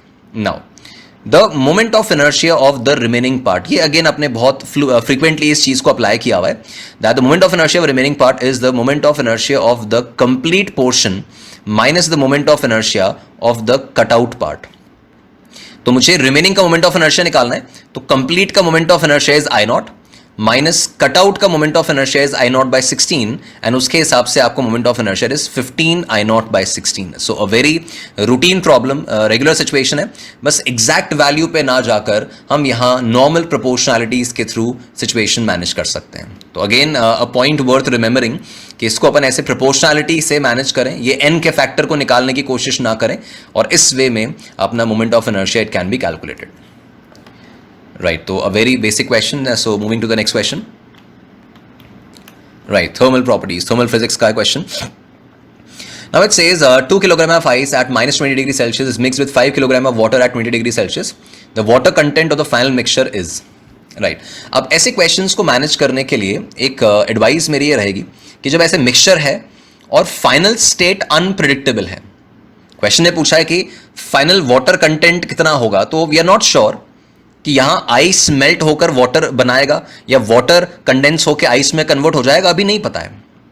तो जब इस तरह का अनश्योर सिचुएशन है जहां आप final state of the system के लिए क्लैरिटी नहीं है, तो वहां आप आपके वो लेवल्स जो हैं उनको एक डायग्राम के थ्रू सॉल्व करने की कोशिश करो. देखो तो यहां अपन देखें कि ये 5 किलोग्राम वाटर है ना, यहां पे मैंने वो वाटर का एक लेवल बना लिया और यहां पे मैंने वो आइस का लेवल बना लिया. अच्छा, आइस जो है we have 2 kilogram ice at minus 20 degree Celsius and we have 5 kilogram water at 20 degree Celsius. अब मैं इनमें एक कॉमन लेवल मान रहा हूं जहां मैं दोनों को आता हुआ अज्यूम करूंगा. It's just about that give and take situation, right, कि देने के लिए कितना अवेलेबल है और लेने वाले को कितना चाहिए. तो it's just about availability and demand. तो आप देखो वाटर अगर 20 डिग्री सेल्सियस से अपना टेम्परेचर घटाता हुआ, ऑब्वियसली वाटर जो होगा वो अपनी एनर्जी लूज कर रहा है, तो वाटर एनर्जी लूज करेगा तो वो 20 डिग्री सेल्सियस से 0 डिग्री सेल्सियस वाटर की तरफ अगर आ जाए, ऐसा अगर अपन मान लें, मैं बीच में कॉमन लेवल अज्यूम कर रहा हूं 0 degree water, I am assuming कि दोनों 0 डिग्री वाटर की तरफ आ रहे हैं, फिर देखते हैं कि गिव एंड टेक में क्या पॉसिबिलिटीज बनती हैं. तो जितना Q ये लूज करके यहां आएगा that is given by ms delta T. तो mass is 5, s is 1, delta T is 20, तो दिस इज 100 किलो कैलोरी. ठीक है, तो वाटर अगर 20 डिग्री सेल्सियस से 0 डिग्री सेल्सियस की तरफ आया तो वो 100 किलो कैलोरी सप्लाई कर सकता है, वो 100 किलो कैलोरी मतलब लूज कर सकता है, वो सप्लाई कर सकता है. अब आइस जो है वो माइनस 20 डिग्री सेल्सियस पे था बेटे, उसको 0 डिग्री सेल्सियस वाटर पे आने के लिए बीच में एक ट्रांजिशन स्टेप और लेना पड़ेगा. तो अब वो जो ट्रांजिशन स्टेप लेगा है ना, उसका जो ट्रांजिशन स्टेप और होगा वो स्टेप है कि वो पहले 0 डिग्री सेल्सियस आइस पे आए. तो वो पहले यहां से 0 डिग्री सेल्सियस आइस में कन्वर्ट हुआ. तो 0 डिग्री सेल्सियस आइस में जब कन्वर्ट होगा तो अपन देखें Q1 कितना हो जाएगा, it will be ms delta T. तो m s is 0.5, delta T is 20, तो that comes out as 20 kilo calorie. फिर ये 0 डिग्री सेल्सियस आइस जो है वो मेल्ट होकर 0 डिग्री वाटर में कन्वर्ट होगा. इसमें जो Q है वो कितना आएगा, वो आएगा m इंटू LF. तो m आपका है 2 और LF है 80, तो दैट इज 160 किलो कैलोरी. तो इफेक्टिवली आइस को वाटर वाले लेवल तक पहुंचने के लिए जो Q रिक्वायर्ड है that requirement is 180 kilo calorie. 20 पहले स्टेप में, 160 दूसरे स्टेप में, और जो Q अवेलेबल है वाटर से वो सिर्फ 100 किलो कैलोरी ही है. तो इससे ये तो समझ में आ गया कि आइस का मेल्टिंग वाला पार्ट कंप्लीट नहीं हो पाएगा. तो this is a general strategy of solving such situations कि आप दोनों को एक कॉमन लेवल पे आता हुआ मान लीजिए, दोनों को एक कॉमन लेवल पे आता हुआ मान लीजिए, जो प्रेफरेबली 0 डिग्री सेल्सियस वाटर था. तो 20 डिग्री सेल्सियस वाटर को मैं 0 डिग्री सेल्सियस पे वाटर पे लाया, उसने 100 किलो कैलोरी लूज किया. माइनस 20 डिग्री सेल्सियस आइस का टेम्परेचर बढ़ाते हुए मैं 0 डिग्री सेल्सियस वाटर पे लाया, उसने कुछ एनर्जी गेन करना है. अब मैं देख रहा हूं कि जितना अवेलेबिलिटी है 100 किलो कैलोरी, उससे आइस का ये 20 किलो कैलोरी वाला स्टेप तो हो जाएगा. ठीक है, तो 20 kilo calorie will be consumed, वो स्टेप तो कंप्लीट हो जाएगा. तो माइनस 20 डिग्री सेल्सियस आइस को 0 डिग्री सेल्सियस आइस में कन्वर्ट होने के लिए जो 20 किलो कैलोरी चाहिए उतनी हीट तो पानी सप्लाई कर रहा है, तो 20 तो उसने दे दिया. अच्छा, 20 अगर दे दिया, अच्छा ये टोटल स्टेप में 100 आपको दे सकता था, इसके पास देने के लिए नाउ अवेलेबल जो है ना, now available it is 80 kilo calorie only.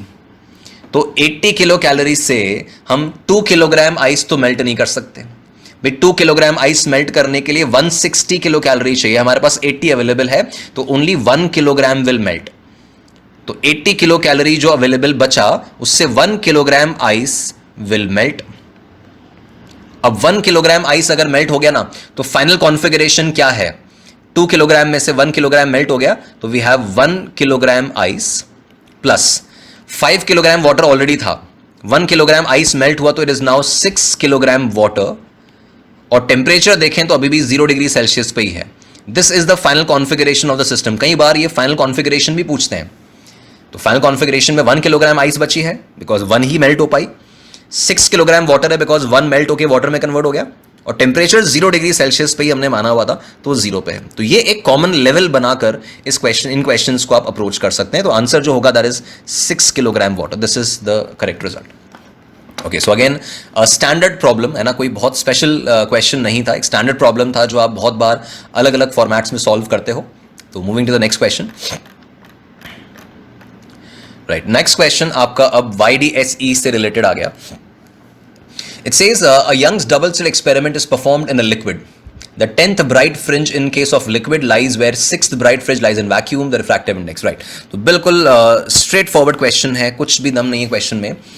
We know that bright fringe का जो फॉर्मूला होता है लोकेशन का, there is n lambda capital D upon small d, है ना. जो ब्राइट फ्रिंज से, सेंट्रल ब्राइट से किसी भी फ्रिंज की जो लोकेशन है y, that is n lambda capital D by small d.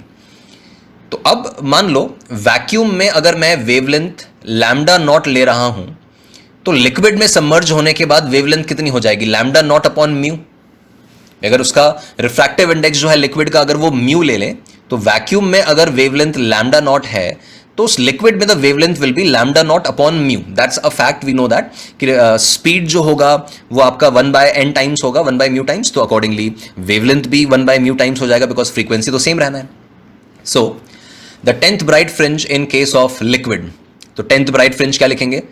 n lambda d by d में n की जगह 10 रख रहा हूं, लैम्डा की जगह we have lambda naught upon mu, capital D upon small d. तो अपैरेटस के पैरामीटर हैं कैपिटल D, स्लिट और स्क्रीन के बीच का डिस्टेंस, स्मॉल d स्लिट्स के बीच का separation, that is equal to, ये वहीं लाई कर रहा है जहां 6th ब्राइट फ्रिंज है वैक्यूम का. तो वैक्यूम का 6th ब्राइट फ्रिंज मतलब n की जगह 6, लैम्डा की जगह लैम्डा नॉट वैक्यूम वाला upon d, and straight away सब कुछ कैंसिल होकर आपका म्यू का वैल्यू जो आ रहा है दैट इज 10/6. तो अकॉर्डिंगली दिस इज 1.67. ठीक है, तो that answer will be c. तो ये आपका बिल्कुल स्ट्रेट फॉरवर्ड क्वेश्चन YDSE पर बेस्ड था. तो ये 19th क्वेश्चन अपना फिनिश हुआ. तो again a very very easy question. So moving to the next point. A string is stretched between fixed points separated by 75 centimeter is observed to have resonant frequency. All right, standing wave का situation आ गया. Right, standing wave का case है, resonant situation है. A string is fixed at both ends. बहुत important topic होता है अपनी पूरे वेव्स में ये. A string is fixed at both ends. तो वी नो दैट जब string fixed at both ends वाली सिचुएशन होती है, तो जो फ्रीक्वेंसी सेट होता है ना, जिन फ्रीक्वेंसीज के लिए स्टैंडिंग वेव बन सकती हैं, वो फ्रीक्वेंसी सेट होता है NV/12. तो NV/12 is the frequency formula जो अपन स्टैंडिंग वेव्स में यूज करते हैं. अभी कह रहा है it is observe to have resonant frequencies of 420 and 315 and there are no other resonant frequencies between these two. ये हमारा की स्टेटमेंट है, there are no other resonant frequencies between these two. मतलब 420 एंड 315 जो है ना, वो consecutive resonance है, वो कॉन्जिक्यूटिव रेजोनेंस है, एक के बाद एक जो आ रहे हैं. तो एक चीज मैं आपको समझाऊं कि ये जो फ्रीक्वेंसी फॉर्मूला मैंने लिखा है NV/12, इसमें मान लो अगर आप फंडामेंटल के बाद आप कोई भी फ्रीक्वेंसी लो, मान लो आप F4 लो, तो F4 जो आएगा दैट विल बी 4V/12, और आप F3 कंसिडर करो तो इट विल बी 3V/12. अब अगर मैं F4 माइनस F3 करूंगा ना, तो F4 minus F3 it will B V/12. अच्छा, ये इस केस में आपको ध्यान है जो पहला फ्रीक्वेंसी होता है, द लोएस्ट फ्रीक्वेंसी जिसके लिए रेजोनेंस अकर होता है, उसको अपन फंडामेंटल फ्रीक्वेंसी बोलते हैं. तो यहां फंडामेंटल कितना होता है? V/12. राइट, तो ये आपका V/12 जो है this is of course the fundamental frequency. इसने हमसे वही पूछा है, the lowest resonant frequency. Lowest resonant frequency मतलब फंडामेंटल. तो ये एक मैं पॉइंट आपको बता रहा हूं कि अगर आप F5 माइनस F4 करो या फिर आप Fn माइनस Fn माइनस 1 करो, कोई भी दो कॉन्जिक्यूटिव रेजोनेंट फ्रीक्वेंसीज के बीच का जो गैप होता है ना, वो V/12 ही होता है, वो फंडामेंटल के बराबर होता है. तो मेरा जो फंडामेंटल फ्रीक्वेंसी है वो सीधा इन दोनों के डिफरेंस के बराबर है। क्वेश्चन में कुछ भी नहीं था, सिर्फ इन दोनों का डिफरेंस निकालना था। It is 105 hertz. तो कोई कैलकुलेशन वगैरह कुछ नहीं है, तो मैंने समझाने के लिए इतनी कैलकुलेशन की है। आपको बस ये क्लिक होना चाहिए कि ये कॉन्जिक्यूटिव रेजोनेंट फ्रीक्वेंसी है। इसने बोला there is no other resonant frequencies between them. ये कॉन्जिक्यूटिव है, तो इन दोनों के जो बीच का गैप होगा, कोई भी दो कॉन्जिक्यूटिव रेजोनेंट फ्रीक्वेंसीज के बीच का जो डिफरेंस होगा ना, वो फंडामेंटल के बराबर है। तो इन दोनों के बीच का डिफरेंस 105, ये आपका फंडामेंटल फ्रीक्वेंसी बन गया। तो again a very very easy question, जो पढ़ते ही आप सॉल्व कर सकते थे। कोई राइटिंग वर्क इसमें नहीं चाहिए, just read and mark. Fine, तो moving to the next question.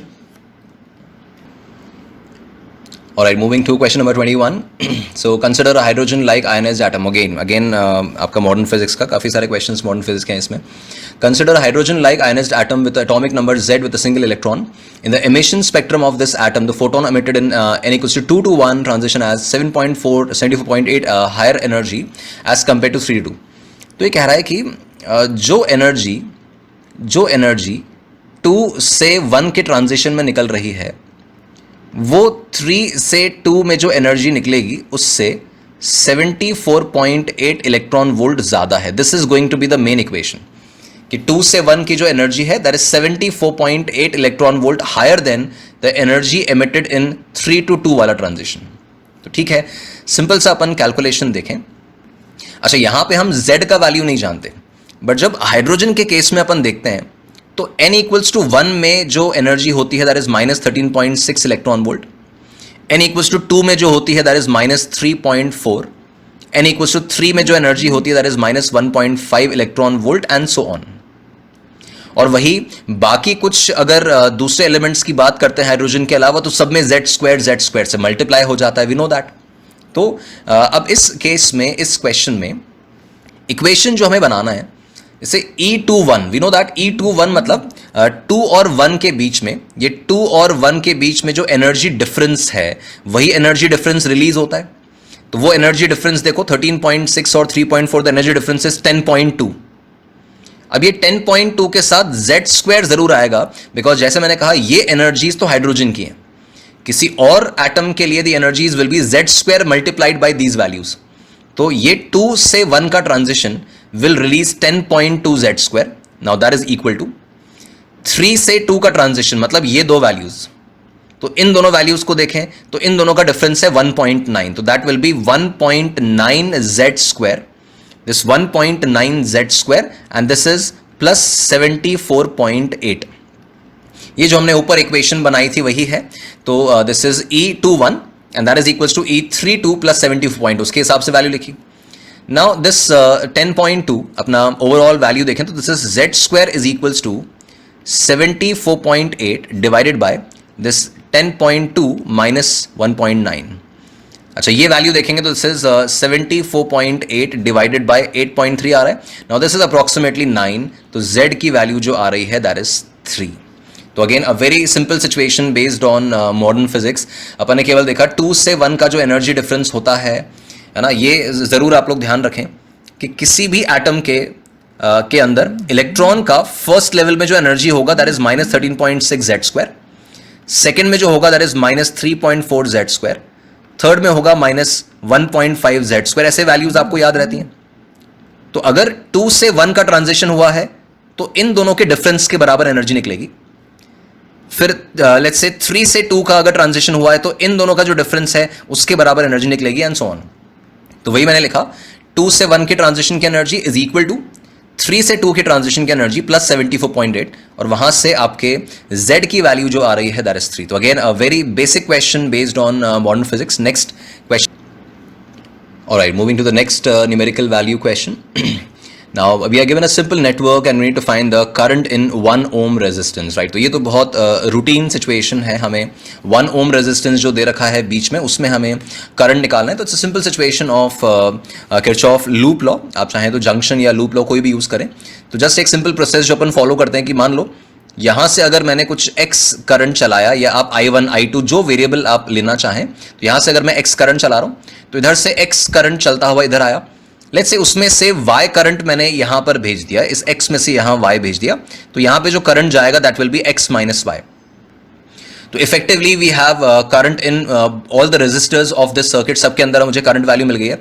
And just apply loop law, अपन जो दो लूप इसमें देख रहे हैं तो उसके अंदर अपन लूप में इक्वेशन लिखें तो आपका एक इक्वेशन तो बनेगा 6। जैसे यहाँ पर अगर मैं एंटी क्लॉकवाइज लूप लिखता हूँ तो 6 minus 3x minus of x minus y, तो ये लेफ्ट हैंड साइड के लूप में आ गया। फिर यहाँ पर भी अगर अपन एंटी क्लॉकवाइज लूप लिखें तो 9 माइनस 2y, ठीक है, 9 minus 2y plus x minus y minus 3y is equals to 0, right. इन दो इक्वेशंस में अपन वही x और y की वैल्यू निकालें तो 1 ओम में जो करंट जा रहा होगा that is x minus y। तो it's a very very routine problem, आपने डेफिनेटली किरचॉफ लूप लॉ में इस तरह के बहुत सारे क्वेश्चंस किए होंगे।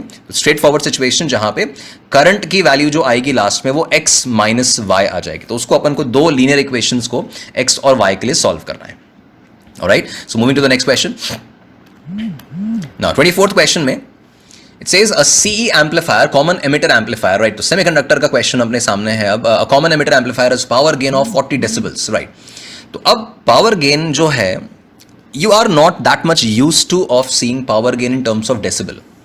हम लोग पावर गेन यूजुअली बस कैसे देखते थे कि हमारा जो पावर गेन होता था that power gain it used to be P output upon P input, अपन सिर्फ ये लिखते थे।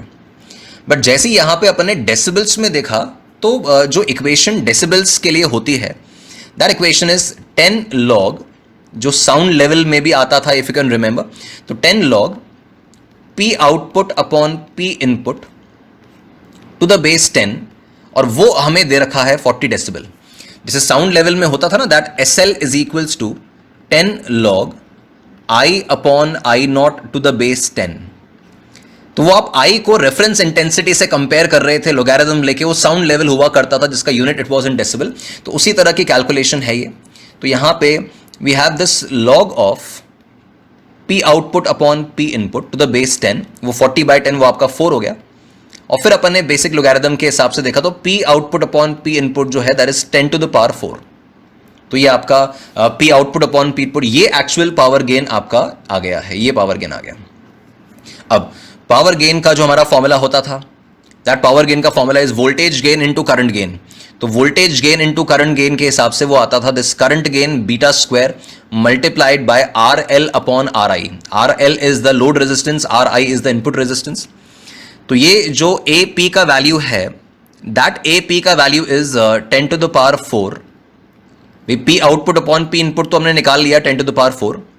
फिर बीटा स्क्वायर हमें कैलकुलेट करना है बिकॉज हमें ये करंट गेन पूछ रहा है, ठीक है, और गेन इन डेसिबल हमें ऑलरेडी इसमें गिवन ही था। तो बीटा स्क्वायर अपन देख रहे हैं RL अपॉन RI में लोड रेजिस्टेंस जो है दैट इज 500 और इनपुट रेजिस्टेंस आपका 2000 गिवन है। The input resistance okay sorry, तो इनपुट रेजिस्टेंस जो है, जो लोड रेजिस्टेंस है that is 2000 and input resistance is 500। तो यहां से बीटा स्क्वायर की वैल्यू जो आ रही है ये अपन सब्स्टिट्यूट करें तो बीटा स्क्वायर की जो वैल्यू यहां से आएगी this value it comes out as 10 to the power 4 upon 4। तो ये बीटा का वैल्यू जो आएगा दैट इज स्क्वायर रूट लेंगे 100/2 आएगा दैट इज 50। तो ये आपका करंट गेन जो है वो यहाँ पे 50 आ रहा है। तो again a very routine situation. अब ये अपन ध्यान रखें कि यहाँ तो आपको ये डेसिबल वाली बात जो है वो गिवन थी, बट इन केस मेंशन नहीं भी हो तो ये क्लिक होना चाहिए कि जैसे साउंड लेवल में वो डेसिबल्स में आप कंपैरिजन करते थे उसी तरह से आउटपुट और इनपुट पावर का भी इस तरह से डेसिबल्स में कंपैरिजन किया जा सकता है। तो वहां से पहले मैं PO/P इनपुट ला रहा हूं, मतलब पावर गेन का वैल्यू ला रहा हूं, और फिर वो पावर गेन का जो अपना एक्चुअल फॉर्मूला होता है बीटा स्क्वायर इंटू RL/RI वो उसमें सब्स्टिट्यूट करके बीटा की वैल्यू आ रही है। तो again it was an easy question only, इसको इजी की कैटेगरी में ही रखेंगे बिकॉज ये पावर गेन ये डेसिबल्स वाली बात इसने ऑलरेडी क्लियर कर दी थी, इसलिए इजी क्वेश्चन है और फॉर्मूले में अपन ने वैल्यूज रखी हैं। तो नेक्स्ट क्वेश्चन पे चलते हैं, the last question of our paper. It says a uniform rope of mass 6 kg and length 6 meters hangs vertically from a rigid support। तो ये अपन ने एक rigid support बना दिया और ये एक heavy rope अपन ने बना दी जिसका length 6 meters कह रहा है, mass 6 kg कह रहा है। Now a block of mass 2 kg is attached to the free end of the rope। यहाँ पे जो free end है ये अपन ने एक block attach किया of mass 2 kg। A transverse pulse of wavelength given is produced at the lower end। So आपका wave से रिलेटेड क्वेश्चन है, स्पीड ऑफ वेव वगैरह पे डिपेंडेंट है. The wavelength of the pulse when it reaches the top end. Now we know that जो wave हम इस string में जनरेट कर रहे हैं उसमें लोअर पॉइंट पे हम बात करें या अपर पॉइंट पे, फ्रीक्वेंसी ऑफ वेव तो वही रहेगा. यहां पे अगर आप देखो या यहां पे देखो, फ्रीक्वेंसी तो वही है. तो if this is let's say marked as point A और यहां पे अगर मैं पॉइंट बी मार्क कर दूं, तो स्ट्रिंग में टेंशन एट पॉइंट ए कितना होगा, तो वो सिर्फ ब्लॉक की वजह से है, तो दैट विल बी mg2g, तो इज 20 newton. And similarly tension at point B निकालें तो उसमें रोप का जो मास है 6 kg वो भी ऐड हो जाएगा. तो this 2 and 6 8, it becomes 8g, that is 80 newton. तो ए और बी पे टेंशन मिल गया. Now we know that speed of a wave in a string, speed of a wave in a string is given by under root of t by mu, where mu is the linear mass density, है ना, mu is the linear mass density, तो v जो होगा that is under root of t by mu. अब ये अपन जानते हैं, जैसे यहां पे v1 upon v2 अगर मैं निकालूं कि पॉइंट a पे स्पीड ऑफ वेव क्या है और पॉइंट b पे स्पीड ऑफ वेव क्या है, तो दो जो रेशियो आएगा that will be t1 by t2 under root. जो रेशियो आएगा that will be t1 upon t2 under root, because mu linear mass density तो यूनिफॉर्म है. तो t1 बाई t2 या फिर we can say it is ta upon tb. तो ta upon tb आपका value जो आ रहा है that is 1/4 under root, it's 1/2. ठीक है, तो ये वैल्यू आपका 1/2 आया. ये मैंने टेंशन की वैल्यूज प्लेस की हैं, तो v1 बाई v2 आपका 1/2 आ गया. नाउ सिंस फ्रीक्वेंसी सेम है and we have v equals to lambda f, so that implies lambda का रेशियो वही होगा जो v का रेशियो है. तो lambda a upon lambda b will be same as va upon vb, है ना. v equals to lambda f में f तो कांस्टेंट है, फ्रीक्वेंसी वही रहेगा, एक ही मीडियम है. तो v equals to lambda f. अच्छा, सिंस डेंसिटी अलग अलग है, लीनियर मास सॉरी इसमें टेंशन अलग अलग है, तो स्पीड डिफर कर रही है बट फ्रीक्वेंसी वही होगा बिकॉज सोर्स एक ही था, पूरे में एक ही वेव चल रही है. तो v equals to lambda f के हिसाब से lambda a upon lambda b is v upon vb equals to 1/2, और a पे मुझे वेवलेंथ 0.075 दे रखी है, तो इट मीन्स b पे जो वेवलेंथ आएगी तो लैम्डा b का जो वैल्यू आएगा that is 2 times lambda a. तो वो ट्वाइस ऑफ लैम्डा a के हिसाब से अगर इसका अपन डबल कर रहे हैं और हमें ये वैल्यू यहाँ निकालना है तो that it comes out as 15, है ना. 15 सेंटीमीटर हो जाएगा बिकॉज ये सेंटीमीटर्स में ऑप्शन पूछा था. तो लैम्डा बी जो आएगा that is twice of lambda A, इसका डबल कर रहे हैं तो ये 0.15 मीटर्स है, तो अकॉर्डिंगली इट इज 15 सेंटीमीटर. तो ये आपका लास्ट क्वेश्चन भी फिनिश हुआ. अपन देखें तो ओवरऑल इस पेपर में कुछ क्वेश्चंस डेफिनेटली क्रिटिकल थे, बट मैक्सिमम क्वेश्चंस ऐसे थे जहां पे जो डायरेक्ट कॉन्सेप्ट है ना उसका एक प्रॉपर एप्लीकेशन है. ऐसा नहीं कि क्वेश्चंस बहुत ज़्यादा लेंदी जा रहे हैं, क्वेश्चन में कैलकुलेशन आपसे बहुत ज़्यादा करा रहा है. Apart from some questions we can definitely rate this paper. अगर आप इस पेपर को रेट करें between easy, average and difficult, तो डेफिनेटली ये एवरेज पेपर माना जाएगा and more towards the easier side. Average paper है, more towards the easier side, not towards the difficulty side. तो एवरेज पेपर है जिसमें डेफिनेटली मैक्सिमम क्वेश्चंस में scoring अच्छा था और टाइम सेविंग भी था. तो आई होप कि आप इन क्वेश्चंस से, इनके सोल्यूशन से डेफिनेटली एक बार गो थ्रू करेंगे. क्वेश्चंस एक बार बहुत ढंग से अपन सॉल्व कर लें, कॉन्सेप्ट्स पे फोकस करें. इन क्वेश्चंस का तो ठीक है, आप इनके कॉन्सेप्ट्स पे, इसकी अंडरलाइंग थ्योरी पे फोकस करें और उस थ्योरी को रिलेट करते हुए आप उनके जो फॉर्मूलाज हैं, उनके जो एप्लीकेशंस हैं आपके पास, वो आप फर्दर ऑब्जर्व करें. Right, so we'll be coming with the solution of test 50 the next day. Right, test 50 के solutions next अपन देखेंगे. Thank you.